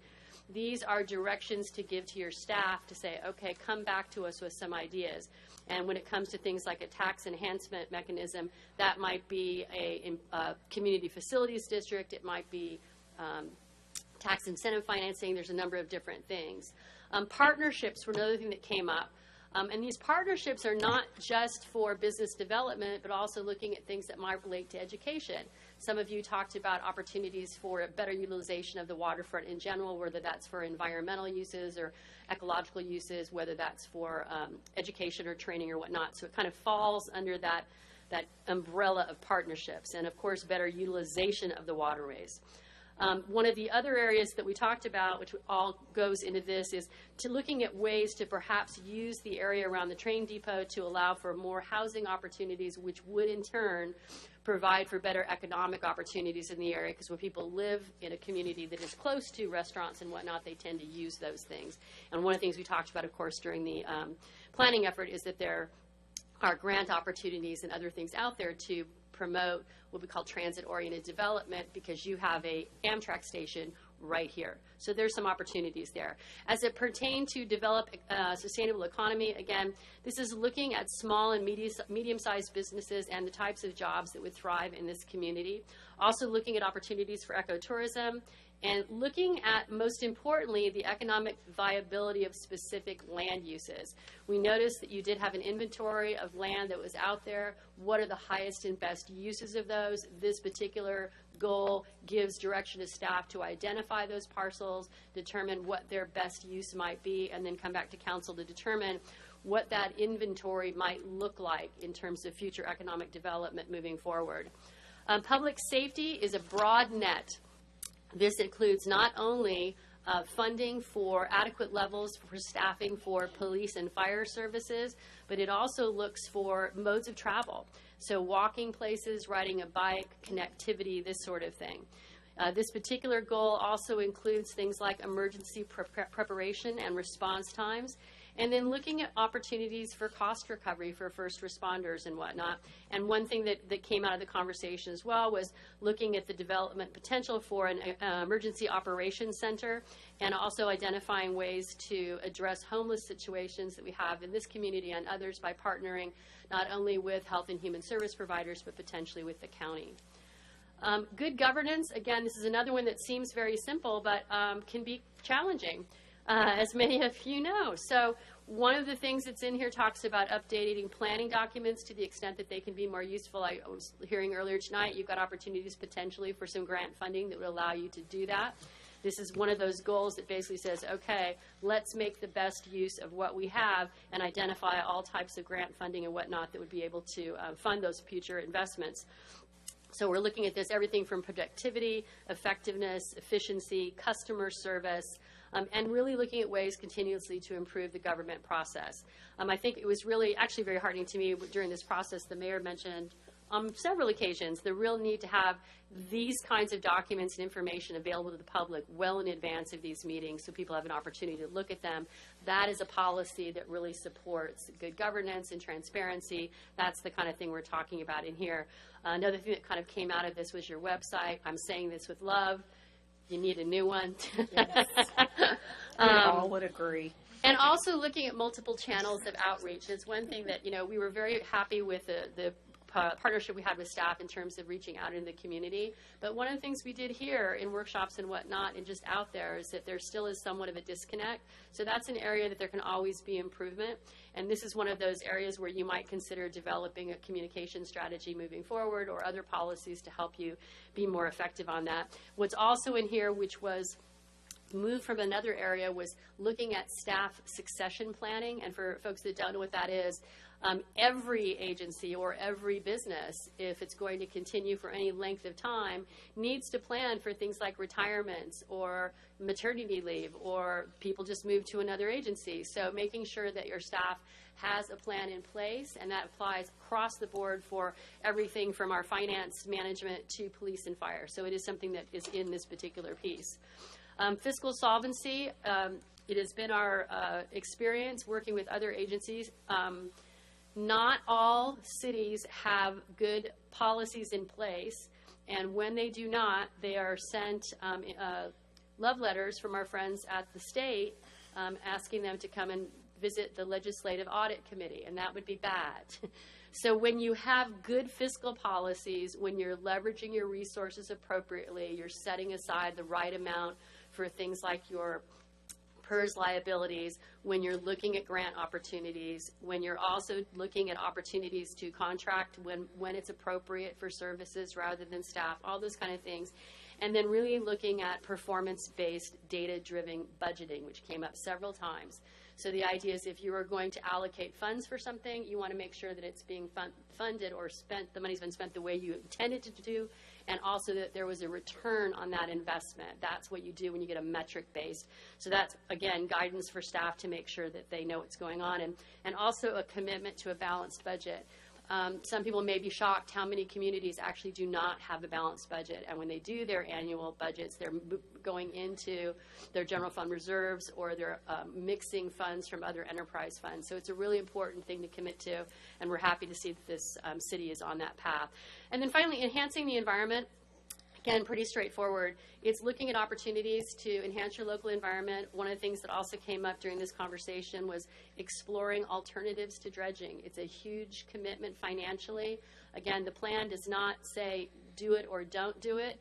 Based on the feedback we got was a direction for staff to explore what that might look like going forward, and are there other opportunities or other means to have that work in a different way. Engaging citizens in ways to change behaviors. This is everything from recycling to code enforcement, making sure that people are keeping the community clean, and then obviously looking at ways to promote community and neighborhood livability. These pieces, as well as community connections, which is when we talk about the physical environment, it's also the emotional environment that kind of falls into this, ways that people feel safe. It was one of the comments that we actually had during the public workshop, that depending on time of evening and where you are, that different people felt different levels of personal safety in some areas than others. So when you enhance the environment with things like lighting or neighborhood watch, that sort of things, those are all things that actually enhance different pieces. So that is the 6 goals, or 5, depending on what feedback you'd like to give us. And just as a reminder, the way that strategic plans, we hope, work is that the voters, the members of the public, they're the folks that select your folks, the council, to represent them and then to set these policies. That is the council's goal entirely, to set these goals and to set what you want your staff to go look and focus on in the years coming ahead. It's your city manager and his staff that are going to look at the various strategies for making it happen and then bringing this back to council for your action throughout the years.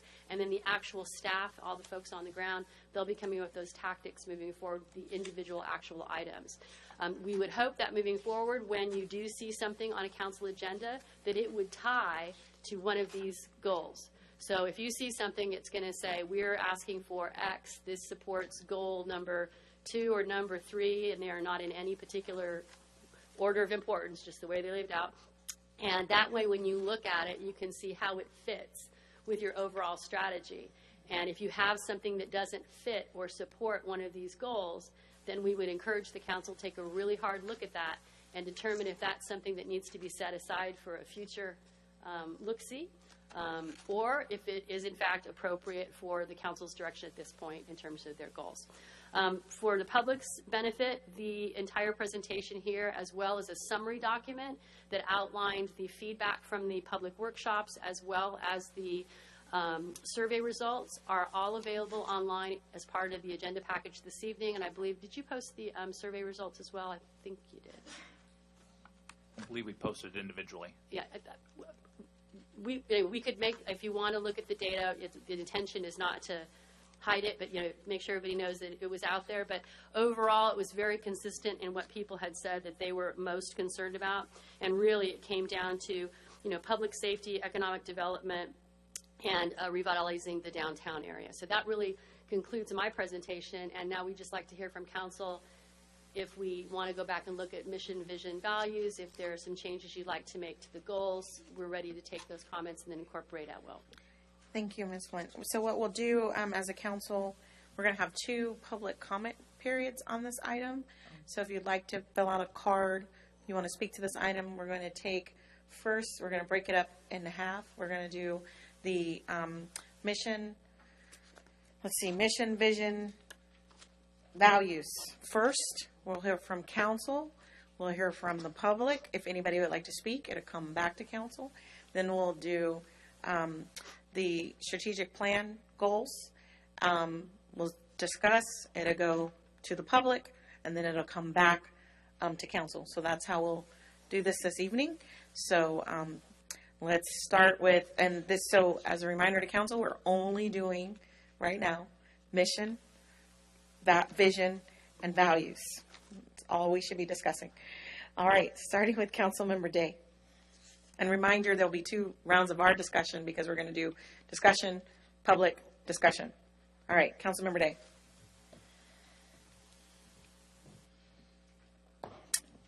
You might have us on mute. Councilmember Day? You're right. I had you on mute. Thank you.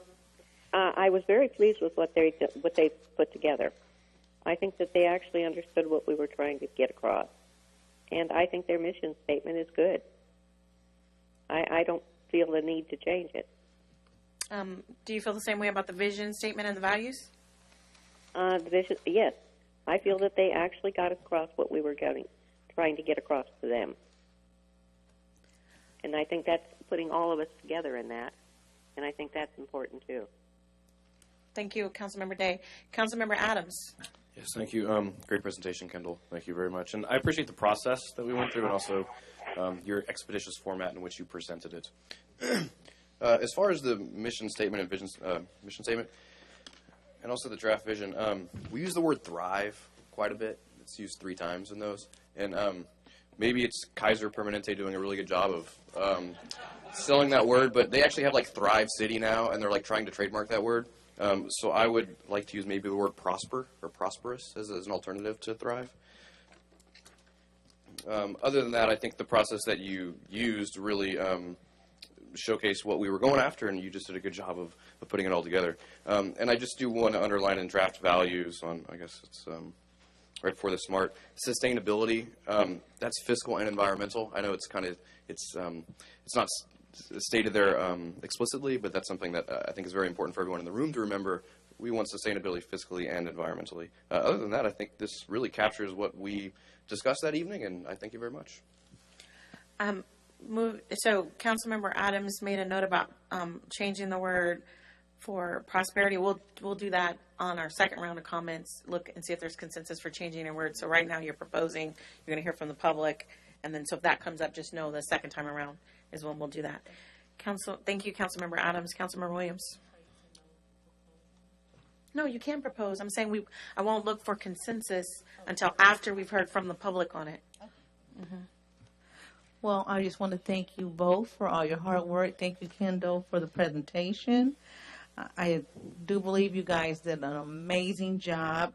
However, I wanted to, under our values where it says service, I just would like it to probably say quality public service, so they know what type of service that we're trying to give to them. That'd be a little bit more specific. And I kind of like seeing that because Suisun City is a friendly city. So, that's something to consider as well, is indicating that we're active, inclusive, but we're a friendly place to live. So, but other than that, I think it's great. Thank you. Thank you, Councilmember Williams. Vice Mayor Sigalo. Are you sure?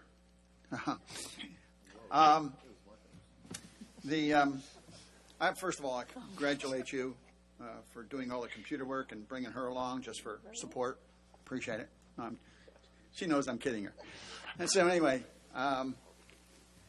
in the mission statement, everything else looks very good, but the mission statement kept bugging me. And we put the word residents in there, but we exclude visitors. And I think in a mission statement, when somebody reads a mission statement, they've got to literally pull down in that statement who we are and where we are. And so I like the idea of the word prosper. It does mix up some words here. But I rewrote it.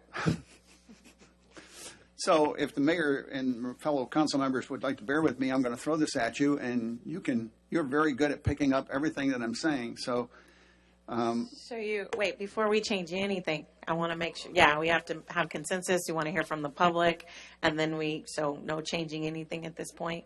Okay, then we don't want to change it, but I'm making right. my comments. I'm speaking specifically to, I'm sorry, I wasn't speaking to you. Okay. I was specifically to seeing words change on the screen. And I was trying to stop that before, because I think it's really important that we all I'm keeping the word Suisun City. And you can state your statement. We're not going to provide feedback on it. We're going to turn it over to the public. The public may or may not wish to speak. It's up to them. Okay. And then it'll come back, and then we'll look for consensus. All right. I just want to let you know the words Suisun City stay. Most of those words stay. They just changed around. Okay. No, I look forward. Wait for you to. No, you want to wait for me? For you to read it.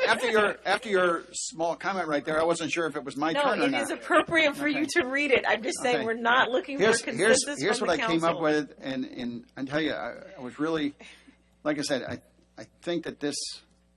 I'm hoping that you can see and get a sense of where I was going on this. Suisun City is an inclusive community located in the heart of Solano County that honors and preserves its historical, cultural, and natural heritage while creating jobs, access to the Delta Wildlife Preserve, and adjacent to the rail system, such that the residents and visitors may enjoy and protect the recreational opportunities of the area. Finished. Period. Was there anything you needed to add to any of the other items, or is it just the mission statement? No, that's the only area that I had any grief on. Everything else is very good. I like the changes. I like the idea about changing quality service. Hold on. We're not doing that yet. Let's listen to the public. Here I go, crossing the line. Did you have anything else you wanted to bring forward of changes?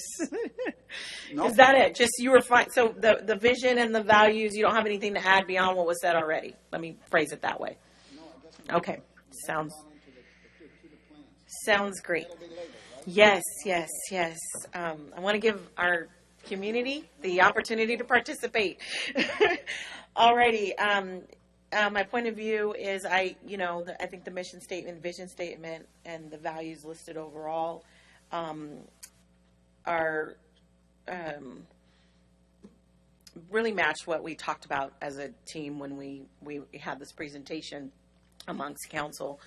I think it was blended well of what everyone said. I can see different parts of what each person communicated, expressed in the mission, vision, and values, which is important because what we do as a body, not one individual member.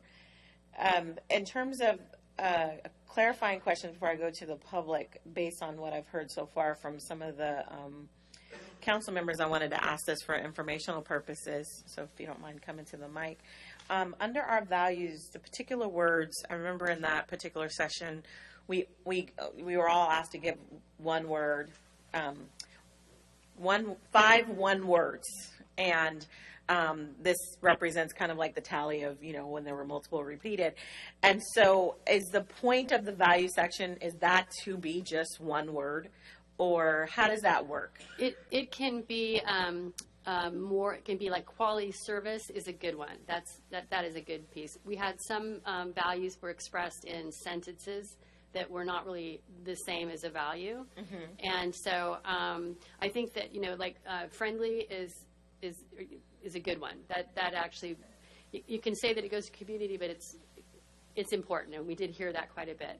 I did want to just address Vice Mayor Segala, though, that what he read just a moment ago is a vision statement, because that's further down the road, right? And so I think that the comment is well taken, but a mission statement, just a reminder, is like when you incorporate, when you become a city, why are you becoming a city, right? You're becoming a city to do X, Y, or Z. And when you are in your redo, that's down the road when you've been successful. And I think that's what you meant, but I just wanted to make sure for my clarification that was correct. Yes and no. Microphone. I just think that our mission statement was missing some information that I know that when I go on a site, I look at a mission statement or I look at the initial summary, and that's what catches my eye. And maybe it might not include everything that I put here, and some of this may be more inclusive, and it is actually located in the vision statement. I just think that the mission statement just lacks the pizzazz, the bang, the electricity, the bolt of lightning. You know what I'm going. Say? I think that's not something she can answer, because it's about what we as a body determine. So I think that the point is made, and so we as a body can deliberate on that after we see if there's any public comments on this particular item. So opening the floor for any members of the public to speak on the proposed mission, vision, and value statements. So this would be your opportunity to speak on these items. We won't be returning to this section. So if you have a comment about those particular items, now would be the appropriate time to speak. Mr. Ulrey. And Mr. Ulrey, when you're done, if you can fill out a comment card and give it. No, come up now. But I meant, so that way they have it on record. Will do. Thank you. I'm going to take back the thank yous. You did an awesome job, but I heard every word you said, and you were dead on. My concern is the government. I think too many of us fall for sound bites. Too many of you have heard just 20% of the message. We all want a great, viable community here. But for the last 15, 20 years, our services have been choked off because we don't know who we are. Are we a boat, yacht community? Meanwhile, all our streets are pretty dirty north of Highway 12. We don't have an adequate police force. Just now we're starting to upgrade the fire department. We can't have both. Unless you can pull a rabbit out of the hat, how to finance dredging. We can't do both. And I don't know. I heard a lot of idealism tonight, but how are we going to turn around a desolate Main Street to make this area attractive for new money coming in? I heard a statement one time coming out of your planning department. One of the guys said he was worried about change. He said, I'm worried about my son being able to afford a house here in Sassoon, and I thought that was the most ridiculous thing I ever said. As an investment guy, I want my $300,000 house to go up to $400,000 so I can send my kid to school. I don't want flat real estate values. In order to do that, you got to have a clean community. You got to have a well-run, and we got to be real smart with money that we don't have. Thank you. Thank you, Mr. Ulrey. I think tonight is more about idealism and focusing on where we want to go and being able to set forth that. The how is all the other meetings that we're going to have over the next, 4 years or 2 years this council will have without changing. So tonight we get to be a bit more idealistic and think about what it would look like if we could get everything we want. What are our priorities, things of that nature. And then at that point, like I said, the how is all the decisions that happen after we set out where we want to go. So thank you for your comments. Any other members of the public like to speak specifically to the mission, vision, and values? Hearing none. I'm sorry, Mr. George Gwynn. Thank you. Good evening again. It seems to me that one of the things you ought to really concentrate on is code enforcement. It's a lot easier to prevent things from happening than it is to take care of a bad outcome. And if you really have code enforcement the way it should be, most of the things that are happening now that are bad won't happen that often. And if you can reduce the amount of really catastrophic events you have, code enforcement will more than pay for itself. Plus also, one of the things that was mentioned by the previous speaker is that housing prices will go up. And that's what you really want, is to have the prices go up, because if the prices aren't going up, everybody's moving backward, and that's not good. Thank you. Thank you, Mr. Gwynn. Code enforcement is definitely a how, and it could be part of the strategies. So just wondering if there's any comments specifically to mission, vision, or values. Ms. Hernandez?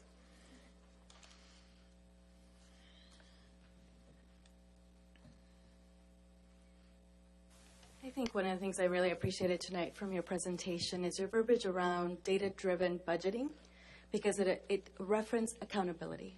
So with that frame in mind, as I view these statements, that's what I look for. It's where can we stay accountable to our vision for the future of who we are? I think in some of the comments regarding that's idealism, I think it's a reflection of the fact that we have not had a strategic planning anything to have us measure up to. And so I think that with a mission statement, when I reflect on that, it has to be easy to remember and something that anchors our community to align to and say, do we aspire to be that? Are we inclusive?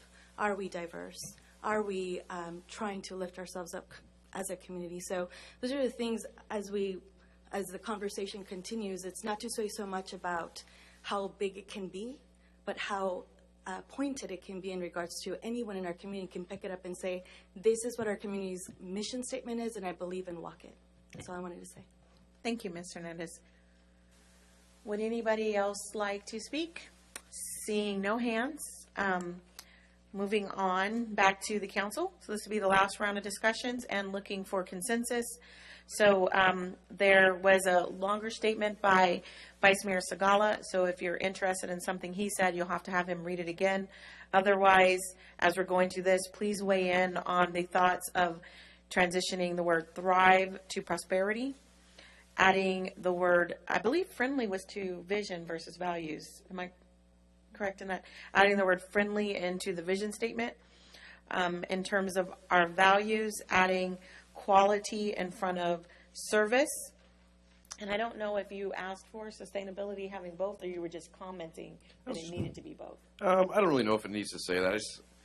Whenever I see sustainability, it can be either one of those. I don't know if we should have them be pulled out or not. It was kind of just more of a statement, I suppose. Okay. I don't really know what to do with it. I think, I'll weigh in when it's right. my time to think. Thanks. All right. And then lastly was adding the word visitors to mission statement. I think that was a shorter version of Vice Mayor Segala's thing, a singular one. But if you want to hear his longer one, you just ask for it. So last round, Councilmember Day. I'm willing to stay just as I was. I feel that they did very, very well for it. Okay. Thank you. Councilmember Adams. Yes, thank you, and I do agree that we do need to raise property values quite a bit for everyone, but what we do need to do is make sure we have housing variety, which will make housing affordable for the youth. I just wanted to comment on that, but no other comments. Did you want to weigh in on any of the other things outside of? Oh, I didn't know we were voting on that. I apologize. Yeah. Yes. We have a final vote on the resolution, which is Totally. adopting the strategic plan, which these are the changes. I'm looking for consensus for these changes. I will agree with all of them. Okay. Thank you. Councilmember Williams. I am in agreement for adding visitors to the mission statement, changing thriving to prosper or prosperity, adding friendly, and also adding quality to service. Vice Mayor Segala, I'm sorry, Mr. Folsom, you wanted to interrupt? Yeah, I just wanted a little bit of clarification. As Councilmember Adams mentioned, there's 3 thrives here. There's 1 in the mission statement, and there's 2 in the vision statement. Is the direction of council potentially to change both of the thrivings in the vision statement, or I just was one going of to make them? that recommendation when we got there. I already was working on the word flourishing. I just want to be We clear. can when get we more make that. specific Okay. after everybody's weighed in, and then I'll take that and see if we can update these. And we can see it instantly. I don't want to interrupt the deliberation, but if we do them one at a time, it's probably going to be easier. Yes, we will. Vice Mayor Segala. Well, considering we have from the professional that my comment was more of a vision statement, I'd like to plug a few of these things in. And first of all, if we have a mission statement, the word mission, in my opinion, doesn't need to be in the statement. So here's what I came up with. Please bear with me. It's easy. Suisun City provides a safe, healthy, inclusive community resulting in an exceptional quality of life where our residents and visitors are safe and businesses prosper. Did I make it to the starting line? You made the statement, so Oh, okay. we still need people to weigh in on it. So, thank you for the statement. Well, it's just that if you're doing a mission statement, I just don't think we need to put the word mission in the mission statement. Thank you for the comment. If I may, you've got safety in there twice. Yeah. So I would just go with the first one. But hold But- on, yeah. he hasn't had anybody weigh in on it, and I've Okay, had yet all to right. speak on the. I'm trying to item. plug in the visitors Yeah. Did you have with any- some descriptive word. Thing to add aside from your. Well, no, I've already told the rest of raising it is mission? vision. Did you have anything to speak on just in general, prosperity for the word thrive? I noticed you did change it in your mission statement, but a comment was about later. And then adding the word friendly, adding quality in front of service All that for stuff is cool. visitors. Okay. All right. All that stuff is cool. Thank Anything you. that can be a descriptor. Okay, all right, so my point of view, and then I'll wrap up where I thought I heard consensus, so we'll go from there. So on putting on the mission statement, I think I'm very comfortable with the word mission in it. I think that's appropriate for a mission statement. It allows everybody to communicate in the same way and be on the same page to the mission. And it's standard language that you see when people are drafting mission statements, so I'm comfortable with that. I'm very comfortable with adding visitors because I think that was part of the language of at least 2 or 3 council members at the last one when it was talking about missions, that it was about the residents, businesses, and the people who visit our city and pass through, because that focuses on Highway 12.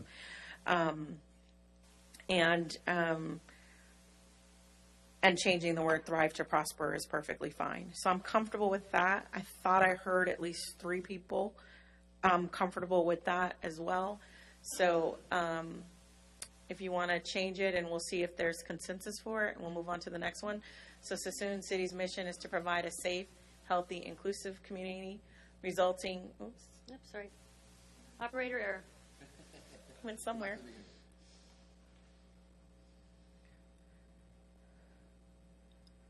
Sassoon City's mission is to provide a safe, healthy, inclusive community resulting in an exceptional quality of life where our residents, visitors, and businesses may prosper. Is there a consensus for the council to move on from this mission statement? I got a comment. I'm trying. First, let me see if there's consensus, and then we can do a bit of discussion if you want to tweak it. But is there consensus for this? Okay, I have 2 verbal yeses, and of course, I'm yes. So, Vice Mayor Segala? My intent on the word visitors are safe was the fact that even prosper, thrive, or flourish, to me, that's my own opinion, just doesn't click with the words residents and visitors. Businesses thrive, prosper, and flourish. And that's why I was plugging the word safe, but I was hoping somebody could come up with a better word. Yes, ma'am. What if we said Sassoon City's mission is to provide a healthy, inclusive community resulting in an exceptional quality of life where our residents and visitors are safe and businesses may prosper. And should we use the word may or just say prosper? Prosper. Yeah. I wouldn't have the word may. But I personally, as a resident, want to prosper in my city. I don't want to just be safe. I want to prosper. I think that speaks to our quality of life, safe, healthy, and inclusiveness. But I don't think that that's the intent of the portion of the sentence that we're trying to plug in, because we have quality of life for where our residents and visitors are safe. I think we can wordsmith this to death. I think it's generally, if everybody is generally okay with this, I think we should move on. So is there something about this that just absolutely is abhorrent to you? Abhorrent? Whatever the word I'm trying to, abhorrent, I'm forgetting the H, to you, Vice Mayor Segala? If there's going to be 3 votes to support identifying residents and visitors as being prosperous, flourishing, or thriving, then I have presented my case. I love the democratic process. The goal is to get as many of us to agree, not just do the minimum 3. We all have, the goal is to get everybody. So if there's something that just can't say yes to it, let's talk about that. Before we do that, I'll go to Ms. Wynn, and then I'll go, actually, before your win, I just want to check in with Councilmember Day just to make sure she didn't have any comments. I didn't hear her say consensus for the changes as they are right now, so I wanted to make sure she was okay with that. Councilmember Day? I will provide those changes. The only thing I would have changed in here is business may thrive. A residence and business may thrive. I don't like the word may in there. I would have liked to just take out the word may. Yeah, we took out the word may, but we also changed the word thrive to prosper. Are you comfortable with that? Sure, either one of us is fine. Okay. Either one was fine. And then there's a potential win to get 5. Sassoon City's mission is to provide a safe, healthy, inclusive community that welcomes visitors, resulting in an exceptional quality of life where our residents and businesses prosper. I'm okay with that. My concern with that is you put visitors before residents and businesses. Residents, yeah. So I don't know. Can you reword it? Maybe Yes, at I the can. end it says, and welcome visitors. Yeah. That's my concern with that one. How about this? Oh, hold on. Gosh darn it.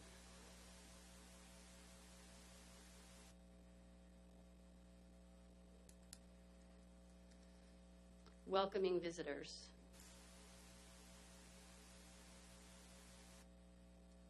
Read that sentence again. Sassoon City's mission is to provide a safe, healthy, inclusive community resulting in an exceptional quality of life where our residents and businesses prosper, welcoming visitors. How about and visitors feel welcomed? And visitors feel welcome? Let's try that one. So Sassoon City's mission is to provide a safe, healthy, inclusive community resulting in an exceptional quality of life where our residents and businesses prosper, where I don't even know what I said. And visitors feel welcome.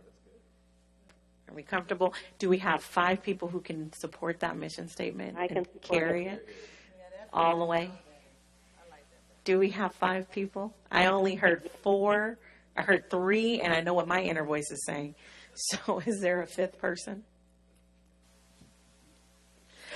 There is not a... What? The word feel should be are. Feel? Are welcome. I don't feel. I don't know.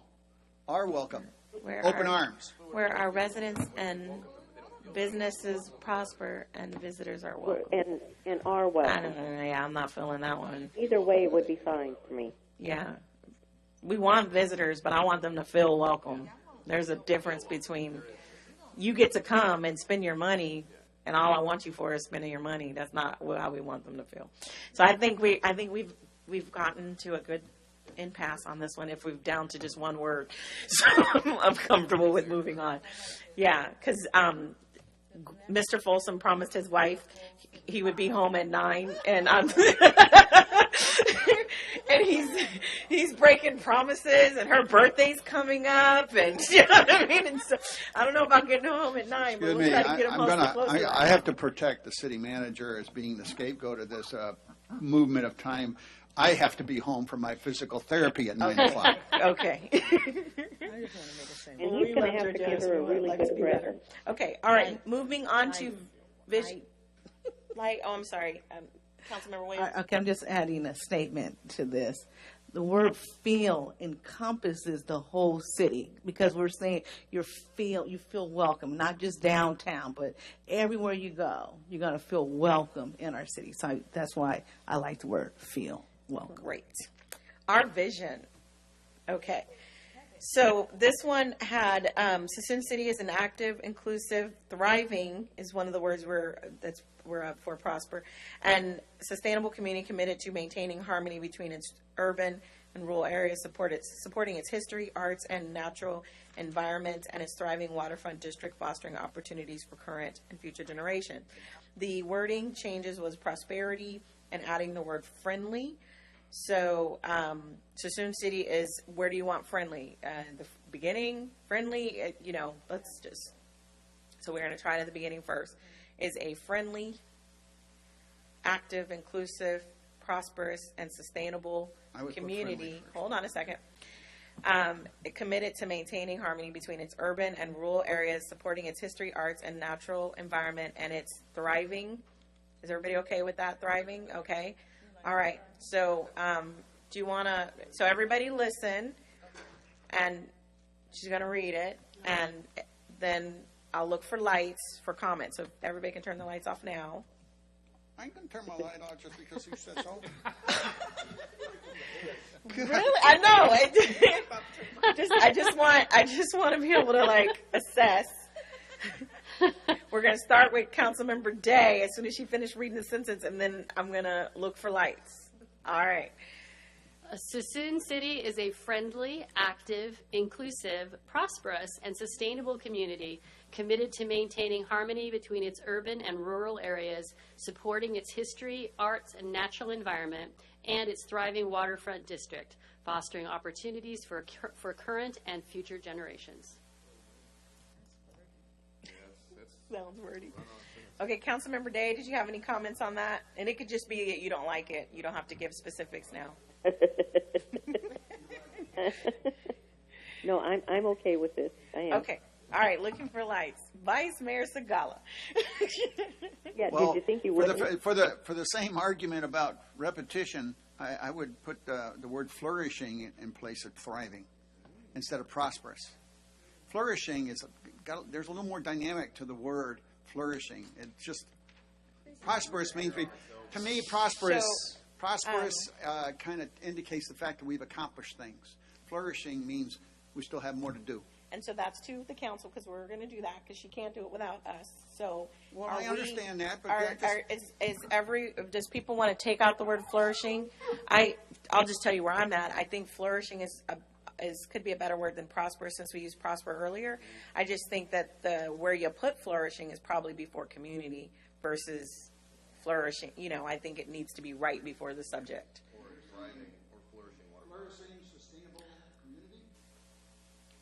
No, sustainable, friendly, active, sustainable, and flourishing community, something to that effect. How you rearrange it is fine with me, but just not put prosperous or thriving.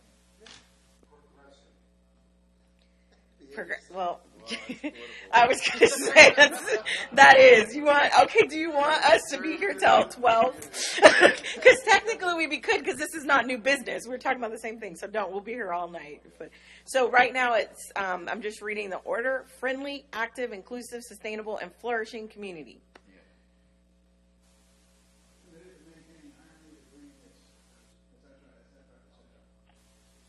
Just, do everybody like that order? Are you okay, Wanda? I hear you thinking in my ear. So Suisun City is an active, friendly, inclusive, sustainable, and flourishing community. I think friendly is, when you put it next to inclusive, it really does look like a repeated word. I'll ask you this, Councilmember Williams, because this was your amendment to add in the word friendly. The fact that we put in our mission statement, welcoming visitors, can we take friendly out? Yeah, take it out because it's just too wordy for me. Okay. So going back to Suisun City is an active, inclusive, sustainable, and flourishing community committed to maintaining harmony between its urban and rural areas, supporting its history, arts, and natural environment, and its thriving waterfront district, fostering opportunities for current and future generation. All right. Is there a consensus? Can I get some verbal yeses? Yes. Yes. Is this, All right. is this supposed to have a semicolon somewhere in here, though? You can work on grammar. How about we adopt it and figure out grammar? Okay. Going to values, and I forgot I forgot to mention this when I did my comments earlier. So my concern with the word quality service there is I think it narrows it, because when I thought of service, when I read that, I thought of not the service that the city's provided, but we have a community of service.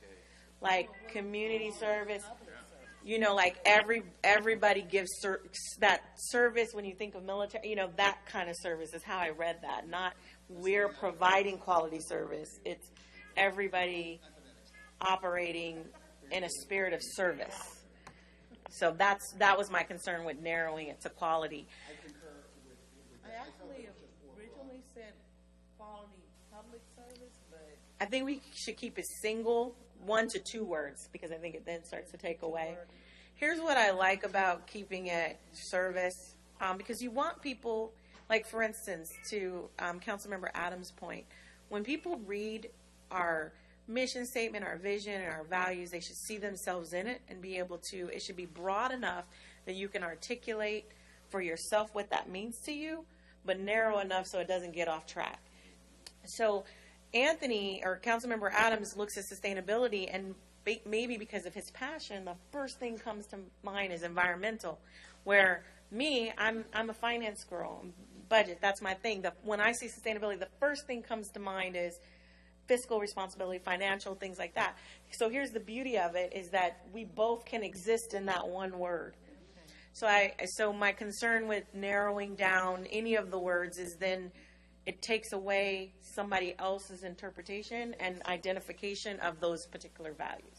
Although quality service is great and we should provide that as a city in everything that we do, but I want our residents to see that the value is service, and they think of it's not just about what I can get from the city. I am a part of the city. What can I give? So that's my concern. I forgot to mention that earlier. I apologize. Is there any other changes to values? Do we need to put friendly there? Fun. Our values. Would you record that I didn't have any objections to the 8 values that are here? All righty. Yay, we have gotten through 50% of the easy part. Okay. Secondly, the bit harder part. And I'll say harder just because I have a major concern here. But, all right, going on to our strategic plan, there's 2 strategic plans. Once again, this is going to be each council member will make a comment. will be opened up to the public to be able to speak to this item, and then back to the back to the council to finalize, okay? So starting with Councilmember Day, there's 2 plans, Plan A and Plan B. You can select which plan you like, or you may have comments about the goals themselves. All of that would be appropriate at this time. Okay, well, I'm looking at Plan A. It pretty much encompasses everything that we've been talking about. But I'd like to hear what everybody else has to say, because I could change. Councilmember Adams? Yes, thank you. I have a concern about the revitalizing historic downtown. I think our downtown is larger than just the historic section. The historic section kind of is where the older houses are. If you have where like the One Harbor Center is, the train depot, and the 34 acres north of that, that's part of the downtown specific plan, but it's not part of the historic downtown.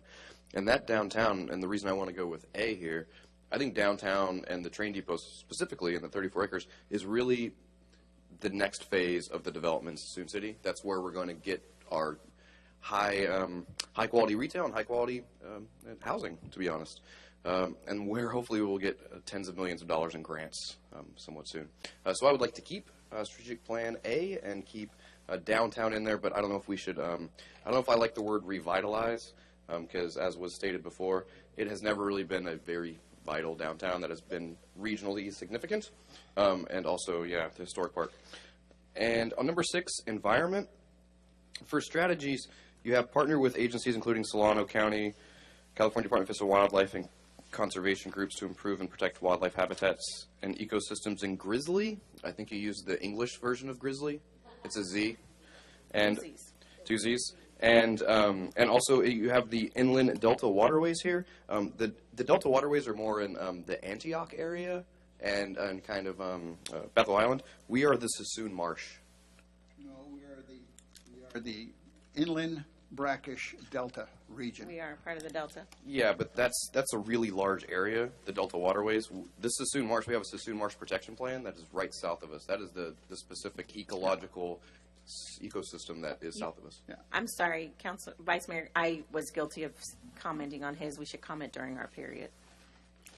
Oh, I didn't take it in. It's okay. No, I just wanted to get us back on track. I thank apologize. You. So I'm done. Thanks. Thank you. Councilmember Adams. Williams. Thank you, I meant to say thank you to Councilmember Adams and go over to Councilmember Williams. That's what I meant to do. Oh no, I can't. I'm not going to be able to morph into Adams. You can get married again. I have an Anthony already at home. No, can't have 2 Anthonys, just one. Oh gosh. Okay, so Thea, we're sorry.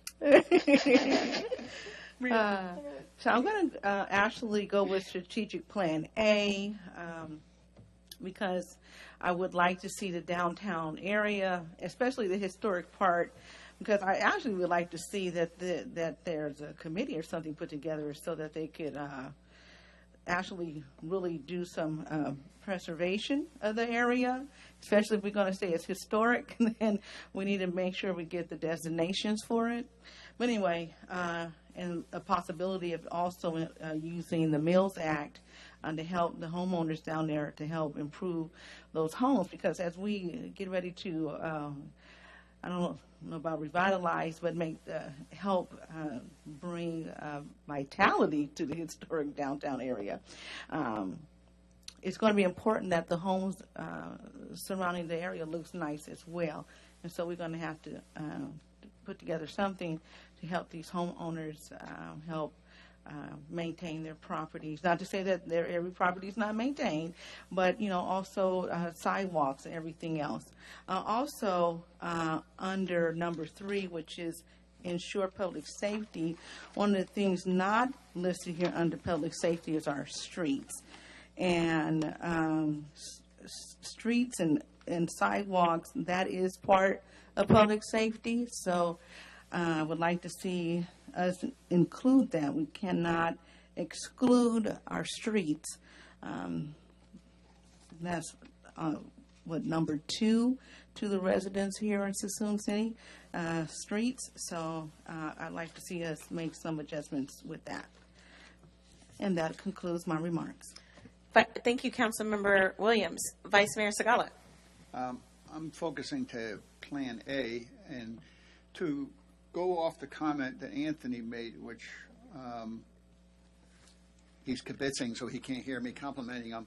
So I would like to make a minor change to that so that it does include all of the transit occupancy or transit TOC areas, the PDAs and stuff. And so I would like to make a recommendation. We indicate that we revitalize historic waterfront district, because the district does include those areas that he was talking about. And I think that it pulls the focus completely away from the word downtown and allows us to be a little bit more broad in the area that we want to work on to create this historic waterfront district. Other than that, as far as the only other thing that I didn't find in here, and I think that it's probably because I just didn't find it, and that is I didn't know where we can actually put something that talks about the comprehensive pedestrian, bike, and safe routes to school system that we have here in Suisun City. I'm not sure exactly where that goes. It's item number 2. It's all modes of travel, You're in including 2. vehicles, pedestrians, and You're in 3. vehicles. So it includes, it's 3, ensure public safety, and it's item number 2. All modes, so it includes everything related to that. So streets, sidewalks, trails, and any plan. So when we I was looking for where it shows that we're not improving. We've actually already have a very comprehensive bike pedestrian system that we're not looking at. We're going to improve it, yes, but what do we have now? And that's what I was trying to figure out. So it's a broad goal, and Yeah. so we do need to improve it. Whether we have a plan or not, it needs to be improved. Yeah. But I think what the intention is, that gets very specific. So when we're talking about that as at a later meeting, right, when just in general, it supports number 3. So that's where it comes up at. So you don't put the plan in there, you just put you put the strategy that goes with that particular plan when you're discussing it. Well, the reason why I'm bringing this up is because I think that it's important that we indicate the fact, in fact, if you want to say it that way, improve safety or improve safety for all modes of travel, including bike, pedestrian. I was just trying to find a way to put in the comprehensive plan, because I just think that people like the idea that we're not just doing it off the whim or just something that we have actually got a comprehensive plan in place, and we're going to continue and to improve on it. That's what I'm I think that's the point. We'll get to, I guess, commentary later, but I think that speaks to why there's a Development Emergency Operations Center, because we don't have one, and why we didn't develop a plan on there, because we have a plan, but we do need to improve our system. It's part of implementing it. That's fine. I just got so much, So that's much not part to of my do. PTs is to keep So much to do. discussing After we things. do public, we'll go back to. Vice Mayor Segala, did you have anything else? Oh, no. I just want looking at the clock. My wife wants to make sure I do my PTs. Do your TVs. All right, so I will note the objection, the strong objection I had the very first time we talked about this particular subject. I've spent, like I said, the last 6 years out in the community talking, and everybody wants our downtown to be better, but they also want the rest of the community to be better in terms of economic development. And so for me, it flies in the face of everything I've communicated while campaigning and making promises to people, that I would pay attention to the entire city and I wouldn't elevate one neighborhood over another, that economic development in downtown is just as important as economic development at 12 and Walters, 12 and Sunset, 12 and Marina, that they're all vital, they're all important, and they all deserve the full attention of the council. And that we as a community, since the 1980s, have spent 40 years, almost 40 years, focused on the downtown area at the forsaking of the rest of the community in some regard. Well, I'm speaking now, but we have since the 80s focused on the downtown area. And so since it's 2019, that's almost 40 years. And so our community has asked us to, focus on downtown, but focus on 12 and Marina, and 12 in Sunset, and 12 in Walters, and Railroad in Sunset. They've asked us over and over again to do that. People come up here and fuss. Everybody says, yes, we need a thriving downtown. It needs to be vibrant. There needs to be shops. We need to utilize, make sure we're utilizing every single land, but they say the same thing for the other areas of the city. So my concern is that we are telling the people that we didn't hear them. So our strategic plan is important. It was one of like my promises that we would do a strategic plan as mayor. So I'll support the general will of the council as a body, but noting the strong objection I have for it to be a goal all by itself to once again say that that is the most important area for Suisun City. Our next phase, in my mind, is to reimagine our downtown area, not revitalize it, reimagine it, and then the whole city, reimagine the entire city, which includes downtown.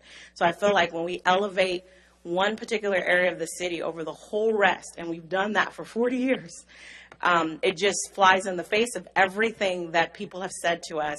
As I sat here, we can roll tape after tape of people saying, you guys focus on downtown, but you don't focus on my neighborhood. I mean, that's been the common thing. So I feel like to elevate it as a one part of our town as a goal, it just seems to clash for me morally with the rest. Now, I say that it's a strong objection of mine. Overall, I support us doing a strategic plan, and as the will of the body moving forward and having something to focus on, I just want to make sure it's noted. So when I talk to the community, I'm telling them that, hey, we have a strategic plan that is going to do all of these great things and give us something to focus on. And that, for me, our downtown is a part of a sustainable economy. We cannot, as a city, have a sustainable economy and ignore downtown. And that's why I think those two go hand in hand, and that area should not be elevated by itself.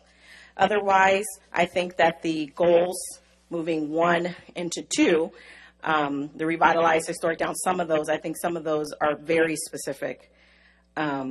Because I think we need to improve tree inventory and plant more trees in our whole city, not just in downtown. Improve the walkability of downtown. We need to improve the walkability of our whole city. We still have major gaps. Promote better utilization of waterway. That's specific to downtown, but I think that's part of a sustainable economy and really part of enhancing environment. Maintain a clean and attractive city. We speak to that when we talk about ensure public safety, and I think there was another section where that's noted. So I think that some of these things, if I was a resident and I'm looking at these things, I'm like, well, why wouldn't you do that in my area of the city? Why does this area get the specific focus and the resources? If you recall, in the 80s, we blighted 90-some-odd% of the entire city to put those resources primarily in downtown area. And people are still talk about that to this day. So I'm measuring my strong objection to this for us to have a goal where we take one area of the city and say that deserves the increased focus, the same level of attention as good governance, public safety, all of those things. I think that's a grave mistake, but it is a document that can be approved every 2 years. So we can reestablish goals in 2 years, but it's on the record. I oppose vehemently us having a goal where one area of our community is elevated and looked at as more important than the rest. Moving on to public comments. Is there any member of the public who would like to speak on this particular item? Mr. Ulrich. And I think the clerk can just note on your card that it's the same topic, so she can note that you talked twice. Thank you. That I spoke again. Yes. Thank you, Mayor, for your comments. I really appreciate those. Also, as an idea, so you can spend money on Sunset and Walters, I love what Councilman Adams said. I would jump on that idea very aggressively. Before we can spend money on the rest of the city, we have to make money. And what he said makes a lot of sense. Some development, maybe some higher level homes, so we get some tax revenue coming in. That makes a lot of sense. I would jump on that with both feet. Thank you. Would any other member of the public? Mr. Weiss? I'm going to get in trouble. I don't know everybody's name, so I just thought about it. Yes. I agree with your comments. I've lived here for 30 years, and you know, the downtown's nice and that. You guys, like you pointed out, 40-plus years spending money on that place, and it's still the same. Nothing's really changed. There's no new, in the last few years or anything, there's no new business or anything. Now, it's time for the rest of the city to start getting its fair share of the money and getting its improvements in its roads and its infrastructure and that, and, you know, spend it some more on that part of the city in that. So, thank you. Thank you. Mr. Weiss, would any other member of the public would like to speak on this particular item? Seeing none. Oh, I know who you are. I'm trying not to call you your first name. Nancy Lee. I know, but I was like, last name. I'm just going to say Miss Nancy Lee. The reality is when people come to Suisun, they see downtown, they see the off-ramp, they see the train station, they see that part of town. They don't drive down Pentail when they first come to Suisun City. So that would be an obvious choice for the big changes that can migrate or flow from the changes that we make downtown, because we're not stopping once we get anything done. When we do one thing, it opens the door to another, and that's what's going to be exciting. And I think they did an absolutely fantastic job of putting this together. Now we have hope because we see what we need to do. Not only that, we have people on our council who want to make it happen. Thank you, Miss Nancy Lee. Make sure you fill out a card. Oh, yes, I will. Any other member of the public would like to speak on this item? Seeing none, I'm going to move it back to council. Councilmember Day. Okay, I would like to say that, yes, there has been a lot of things happening. 1 second. I think this time when you talk, please weigh in on Councilmember Williams' comment in terms of, and on public safety, adding the word streets, just noting there is a thing that says improve safety for all modes of travel. So I think there was a look of being more specific. This also coincides with Vice Mayor Segala's comment of that maybe that's a bit too broad, or it should include examples. I don't think there's any, aside from I don't want that one to be number one. Is there any other thing that we need consensus on? Did you say something? Putting the word street? I wanted to. Oh. I heard and saw nods for reimagine as opposed to revitalize. Mm-hmm. And what I heard was reimagine the waterfront district because it would take in that whole chunk of land. That's Everything. what I heard. Okay.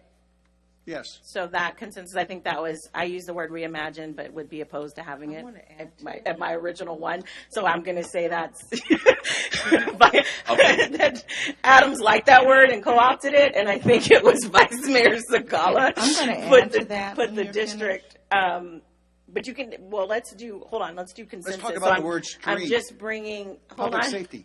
I'm just asking, it shouldn't be discussion. What I'm asking for is, as you guys discuss, I think those are the things on the table.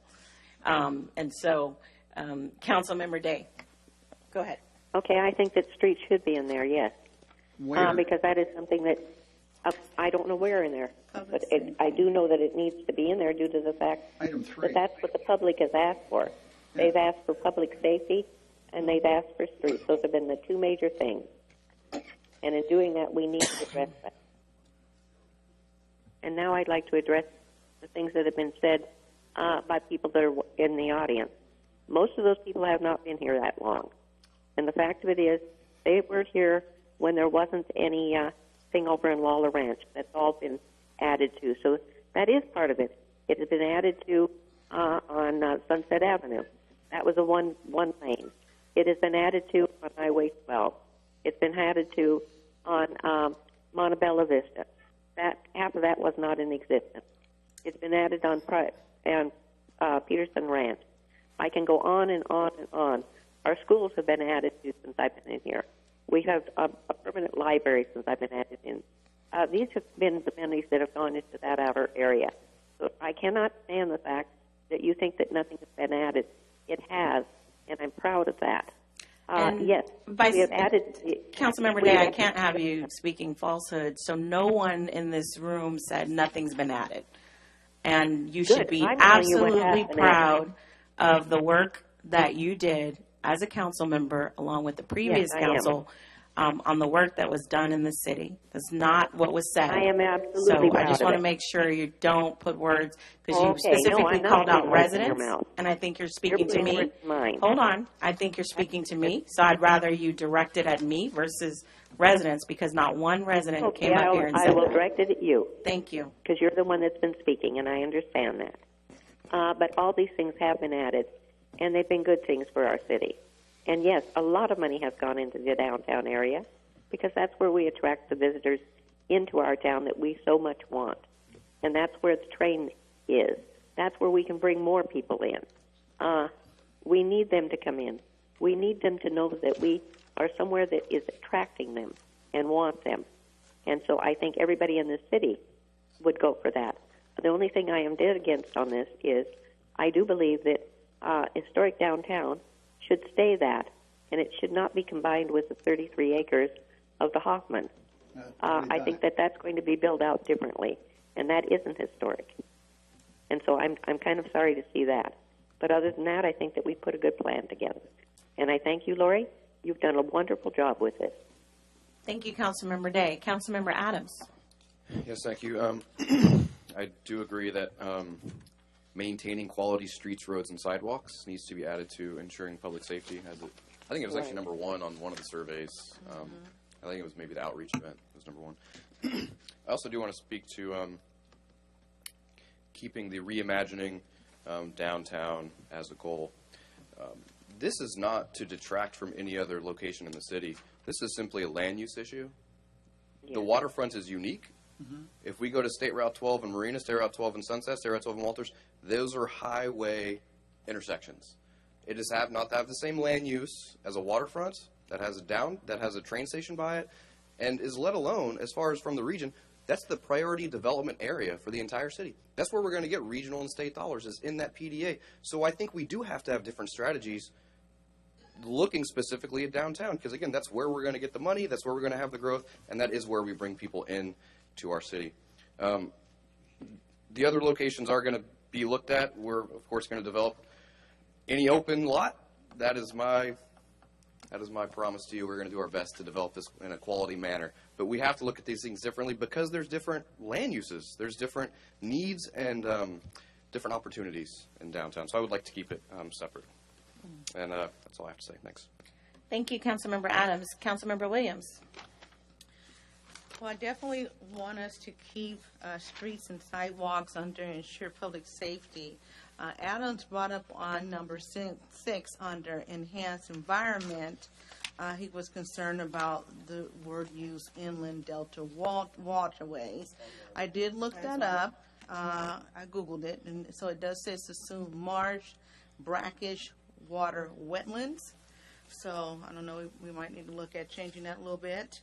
And what I wanted to, I like the reimagine part, but I thought, listening to Lori, and I want us to continue to work on our downtown area, but I thought maybe we could add and surrounding areas.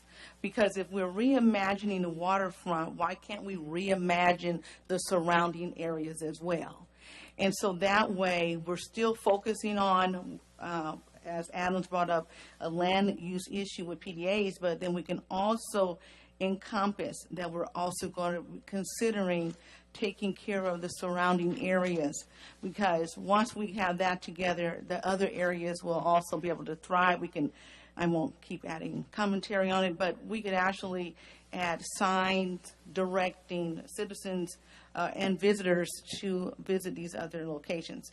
So I just wanted to recommend that we add the word "and surrounding areas." Where did you want Thank that? you. With number 1, when we revitalize, where we reimagine our waterfront downtown area and surrounding areas. That way, everyone is included. There's no one being excluded in the process. Thank you, Councilmember Williams. Vice Mayor Segala. Well, first of all, a lot of those complaints came because redevelopment was here, and redevelopment's focus was the historic downtown area.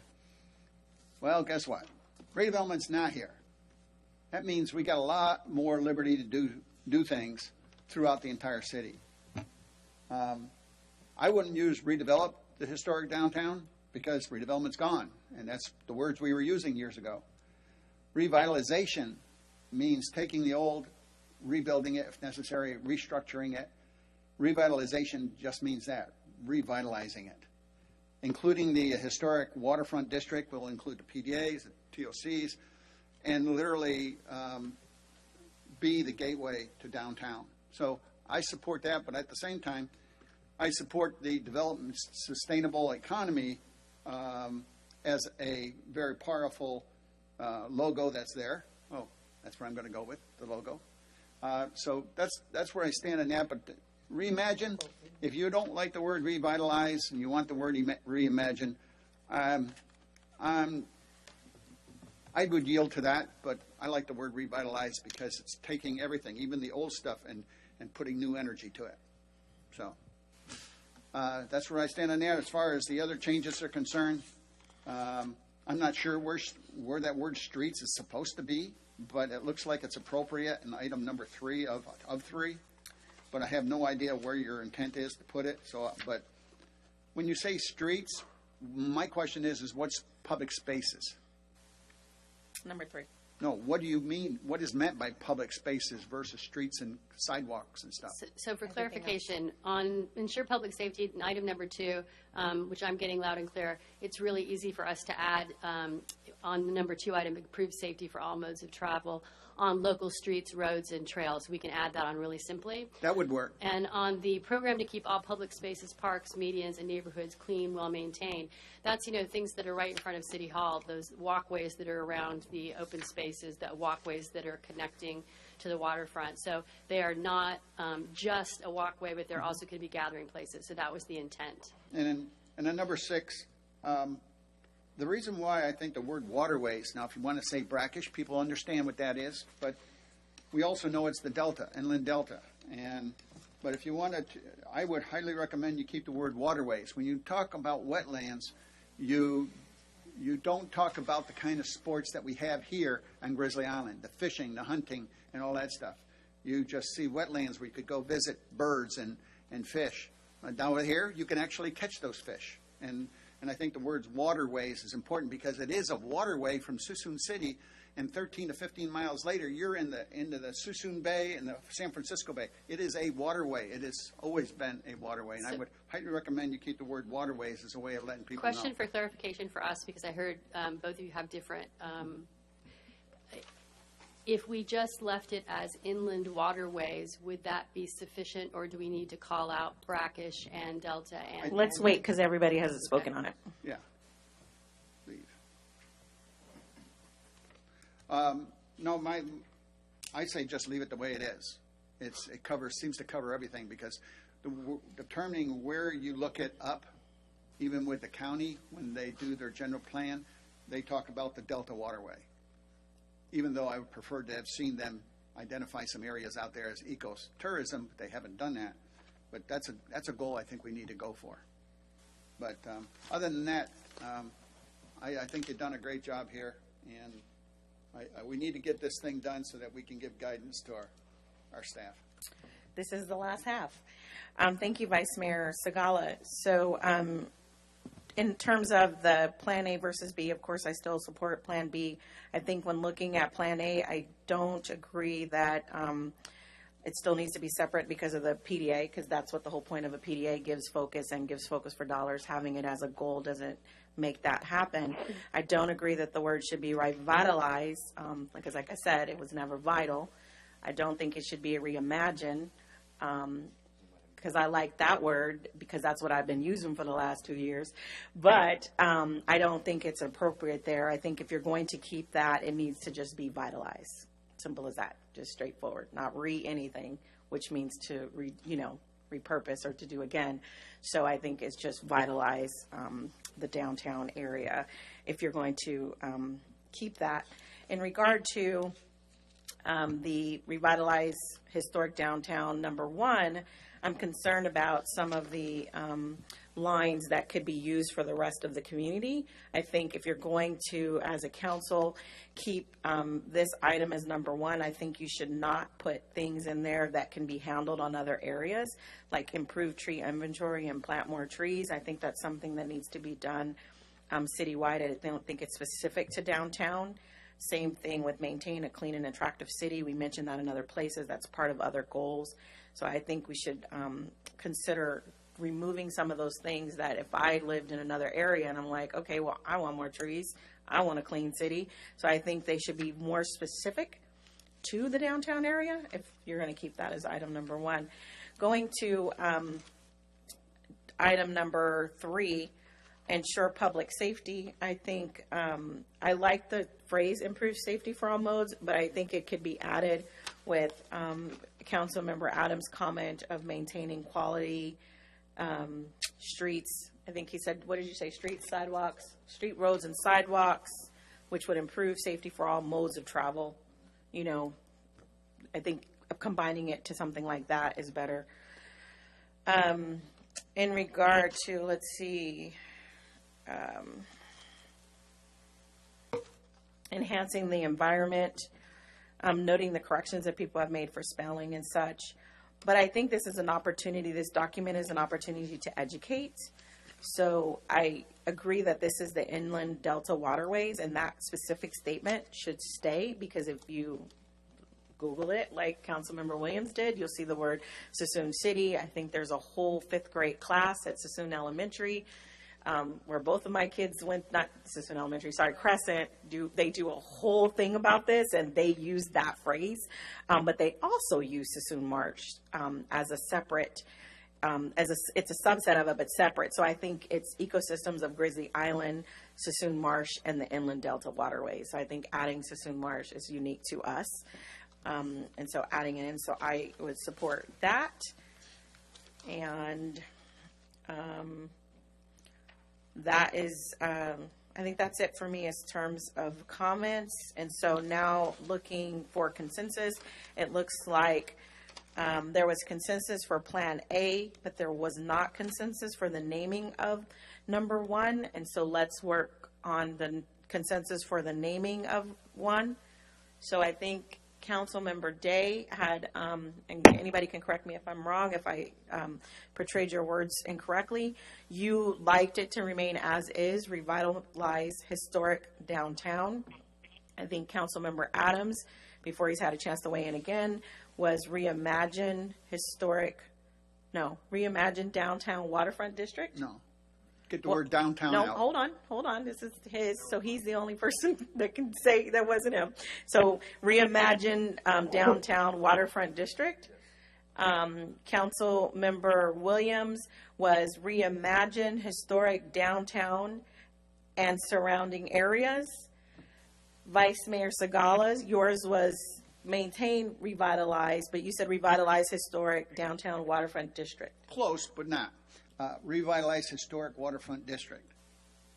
That's what I said. Oh, you said take out downtown for you. The word downtown out. Okay, so, and I'm none of that.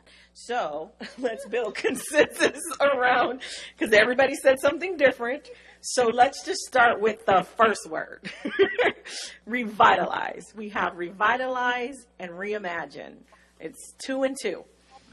I'm concerned about using reimagine now. I think that that's going to have people who want parts to stay the same thinking that we will change it by our imagination. So I actually would like to scratch reimagine as an option. So is there 3 for revitalize, or maybe just the word vitalize? Revitalize. Revitalize. Okay, it looks like, we're just doing the one word, not the whole thing. Okay, so there's 3. We got consensus for revitalize. Let's see if we can get consensus when the whole thing is done. So the word historic. Yes. Yes. And the reason why is because we're going to revitalize something. We're going to take the historic component, make it good, and also add the waterfront district. Okay, so there's 2 for historic, and I hear 2 not for historic. I will side for the people not with historic. So right now it's revitalize downtown. Downtown. Is there the word downtown? You're trying to bring people down there. You're trying to bring people down. Hey, we're moved on because we're not going to be here all night. So we're on the word downtown. I think I heard 3 for downtown and only 1 not downtown. Is that correct? No downtown. You got no downtown, but I think 3 other people said downtown. Right. Oh, no, I'm just making sure I got my consensus right. Okay, so downtown stays. So right now we just have revitalized downtown. That's it. Now, there's been some additions. Councilmember Adams asked for the word waterfront district. Am I correct? Does anybody want to say revitalized downtown waterfront district? No, revitalized historic waterfront district. Okay.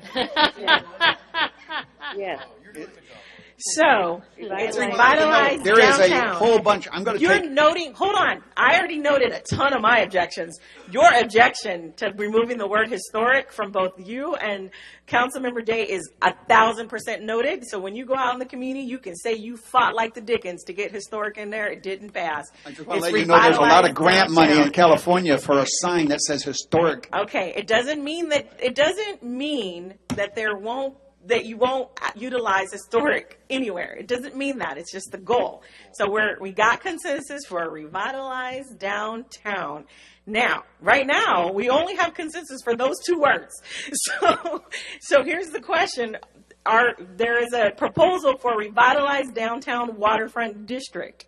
Is there support from more than 1 person for that? Okay, there's 2 people for the phrase revitalized downtown waterfront district. Sure. And who are the 2 people? Councilmember Adams and Councilmember Williams. And Segala. And Vice Mayor Segala. Is there a 4? Hey, I want Can the I get a waterfront 4? district words in there. I don't care how Can I you get get a them in 4? there. Can I get a 4? Can I get a 4? Turn the All level right, it's vertical. only 3. Revitalized downtown waterfront district. Now, Councilmember Williams had an addition. It would make this to say revitalized downtown waterfront district and surrounding areas. Is there support for that? And the reason why I say I am not going to support that is because waterfront district includes the surrounding area. Yes, it does. Okay, The we're PDA, not going to, the nope, TOC. we're not going to fight about it. You said you want it, you said you didn't. I'm I'm waiting to get a weigh-in from Councilmember Day and Councilmember Adams. What's on the table, and I just need a yes or a no, because we've talked about this a lot, so we don't need additional commentary. Revitalize downtown waterfront district and surrounding areas. Is there a yes from Councilmember Adams or Councilmember Day? I want to hear is yes or no? Is she like, lobbying over there? as- If she's lobbying unilaterally, No, I'm no, not no. lobbying. Vice Mayor Segala said the word no. I want to hear yes or no so we can move on. Is there? No. No. Did you? Okay. You can't say. You can't say and. You have courage. Own it. That's okay. You That's don't it. look. You Own don't it. win them If all. you add the word historic to it, I'll Here's say the yes. thing. Here's the thing, and I mean this with all sincerity. You don't win them all.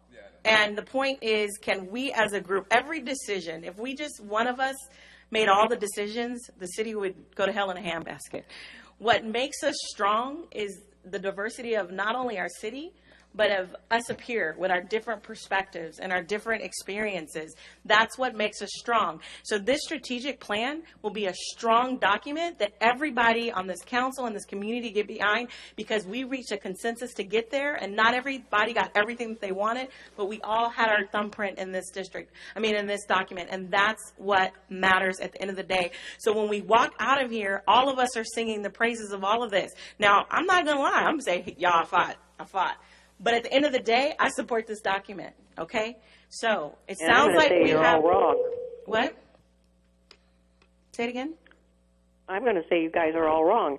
This city is a very old city, one of the oldest in the state of California, and we are historic.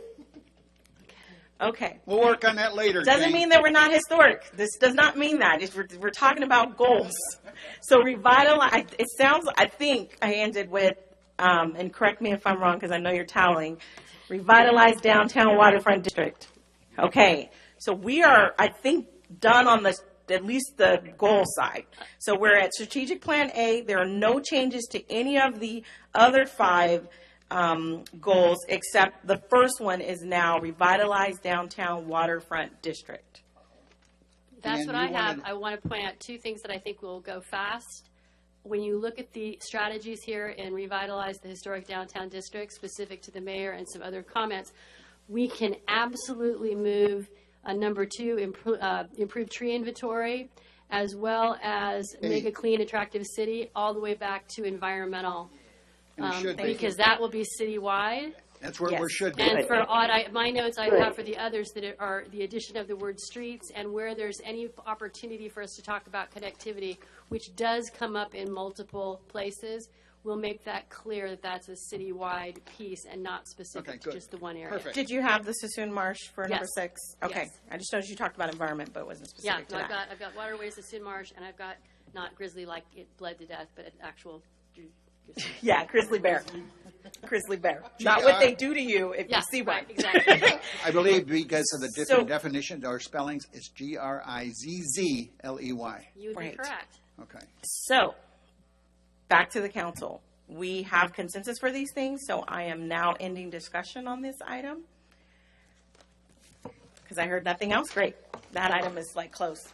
Thank you so much for your time and effort. Thank you to staff, our department heads, our executive city manager for working really hard and working with the consultants to bring this forward. Thank you to our public who brought your feedback to us, who participated not only on the meeting that was held here just for you, but also participated online. Thank you for the council for coming up and bringing consensus on what you think is most important to the city. And because we were able to do that, we win. So this is you can mark it in a winning column. We've had a lot of challenges lately, but this is one we get to put in the winning column. We didn't have a strategic plan before. We didn't have a vision statement. We didn't have values.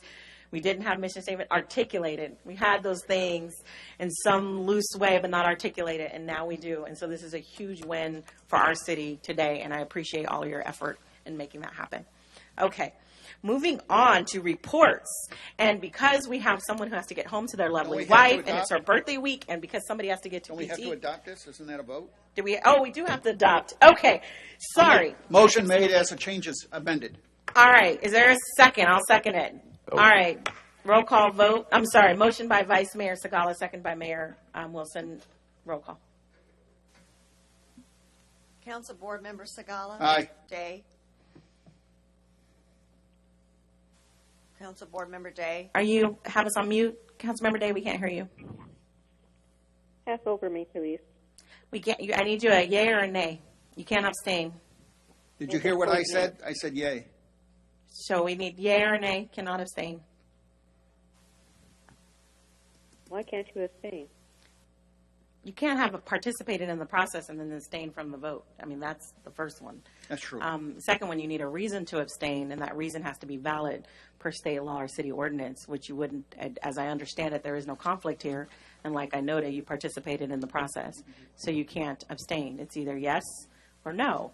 Now, just so you know, it doesn't speak to the validity of the documents inside. Like I noted, I have an objection to something, but overall, if you look at the resolution, and I'll read that, we're going to take a pause because I think it's important we're all on the same page. I'll read the resolution for people to know exactly what we're voting on. Whereas the City Council of the City of Suisun City desires to establish a strategic plan intended to help guide future budget priorities for the city, and whereas on October 3rd, 2019, the City Council held a special meeting to conduct a strategic plan workshop. And whereas the strategic plan will help identify and achieve long-term goals for the city, and whereas a mission statement, vision statement, and statement of values will be developed along with the strategic plan, and now therefore be it resolved that the City Council of the City of Suisun City hereby adopts the Suisun City Strategic Plan. The strategic plan is a dynamic document that can be changed at any time, and it's heavily looked at every 2 years, which coincides with our council changes, potential council changes. So we're just approving that the overall concept you agree with. There are going to be specifics of this that you are not going to like, just like there's specifics of it that I don't like. But at the end of the day, this council deliberated and made a consensus, which is what we're required to do by the citizens of this great city of Suisun City. So I now ask you for a yay or a nay. Nay. Thank you. Council Board Member Adams. Aye. Williams. Yes, but please note that under the number one, under Revitalize Historic Downtown, that I was in favor of the surrounding areas as well being part of this strategic plan. So I just want that notated in the notes. Thank you. Mayor Chair Wilson. Aye. All righty, motion carried, thankfully. Like I said, it's a win for the city. I celebrated too soon. But it is a win. It is a win when we can achieve a goal of ours to be on the same page and to help get our city on the same page so that we can move forward as a city. Moving on to reports, and as I noted, Mr. Folsom has a lovely wife at home who's celebrating her birthday this week, so we want to make sure she has a great week and her husband comes home in a timely manner. And Vice Mayor Segala has PT. And I say that before we go into council reports because the only thing standing between adjourning this meeting is how long our reports are from each one of the council members, starting with Councilmember Day. I'm going to pass on that. All righty, Councilmember Adams. Yes, thank you. So we have a Sassoon City Team Clean event this coming weekend on Saturday. We will be meeting at Bella Vista and Walters. So please join me there at 8 a.m. Also, I went to the League of Cities annual conference. I attended a seminar on housing, carrots and sticks. There's a lot of sticks, not that many carrots. But the big overall thing that I took away from that is we have transit here in Sassoon City, and there's a lot of money for that, for TOD housing, so Transit-Oriented Development Housing. So I think we have a good opportunity here, and I would love to see you all at the Sassoon City Clean team event in Bella Vista. Thanks. Thank you, Councilmember Adams. Councilmember Williams. Okay, let me make it fast and quick. I participated in, oh my God, International Walk Day. I never got to be a cheerleader, but I got to get my pom-poms out and cheer on the children in Sassoon Elementary. Also, I too attended the League of California Cities in Long Beach. I was also one of the voting delegates for the League of California Cities representing Sassoon City. And so we did vote to approve the international transboundary rivers that carry water across the border. So basically, this is so that we'll get more funding to make sure that the U.S.-Mexican border have an environmental infrastructure in place. Also, I did attend a general session which went over population trends, and so we can look forward to the workforce in 2025 being 40 years and under. Will be the large percentage of individuals with a large wealth gap. 20% will be 25 years and older. I also attended Carrots and Sticks, which talks about the housing shortage. I'm trying to go through all the things I went to. Let's see. I also went to a ballot measure study and a cannabis adult use session, so just so we can leave early. But those things just were really, I felt, very beneficial, especially being on the ad hoc committee for cannabis.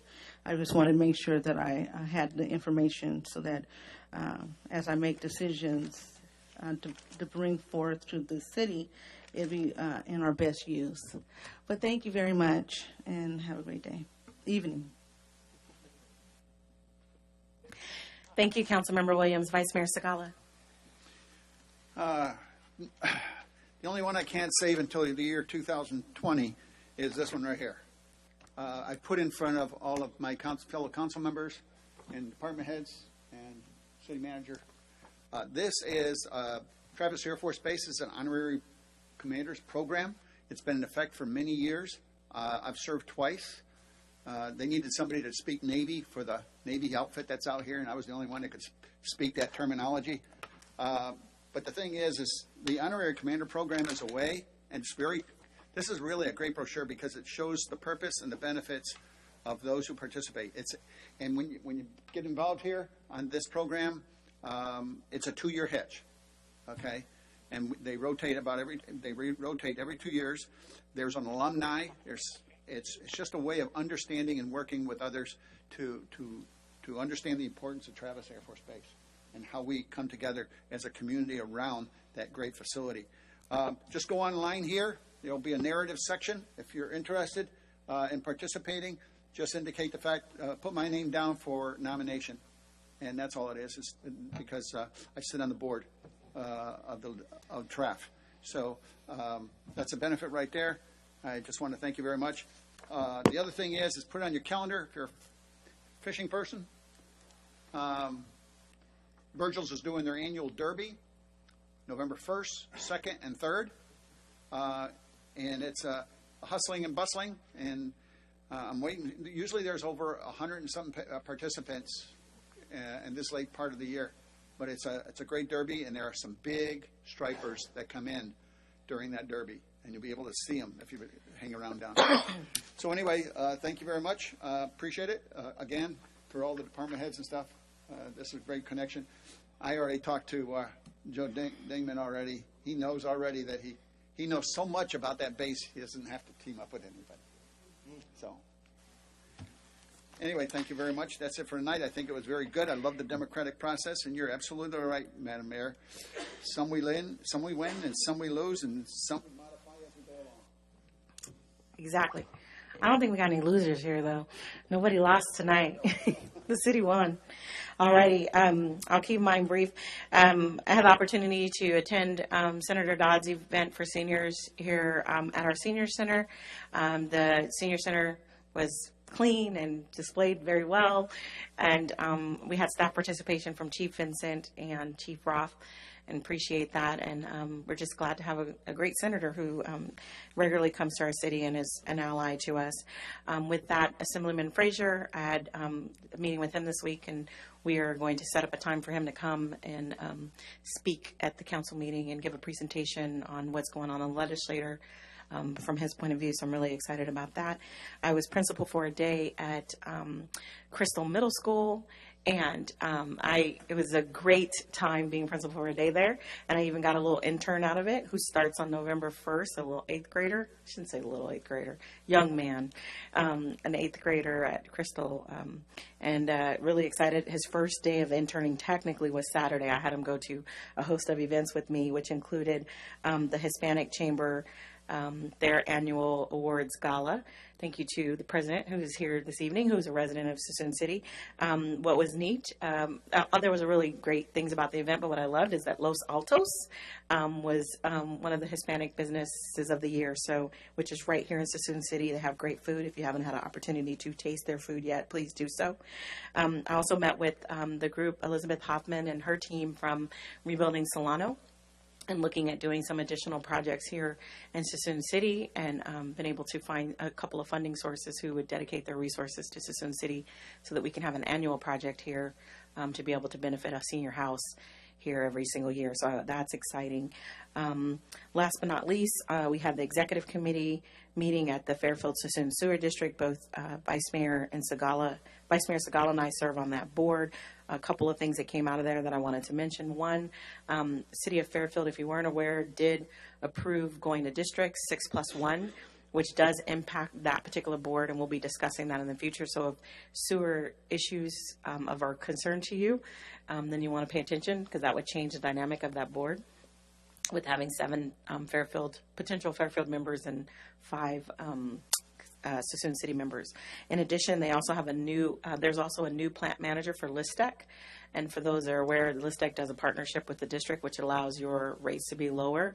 If you're in, like I said, if it's something you're interested in, there's going to be a presentation Monday night about that, about the resources, because some of that is a direct savings. There's over $200,000 in this past year savings to the ratepayers, for Suisun City ratepayers, so that's a good thing.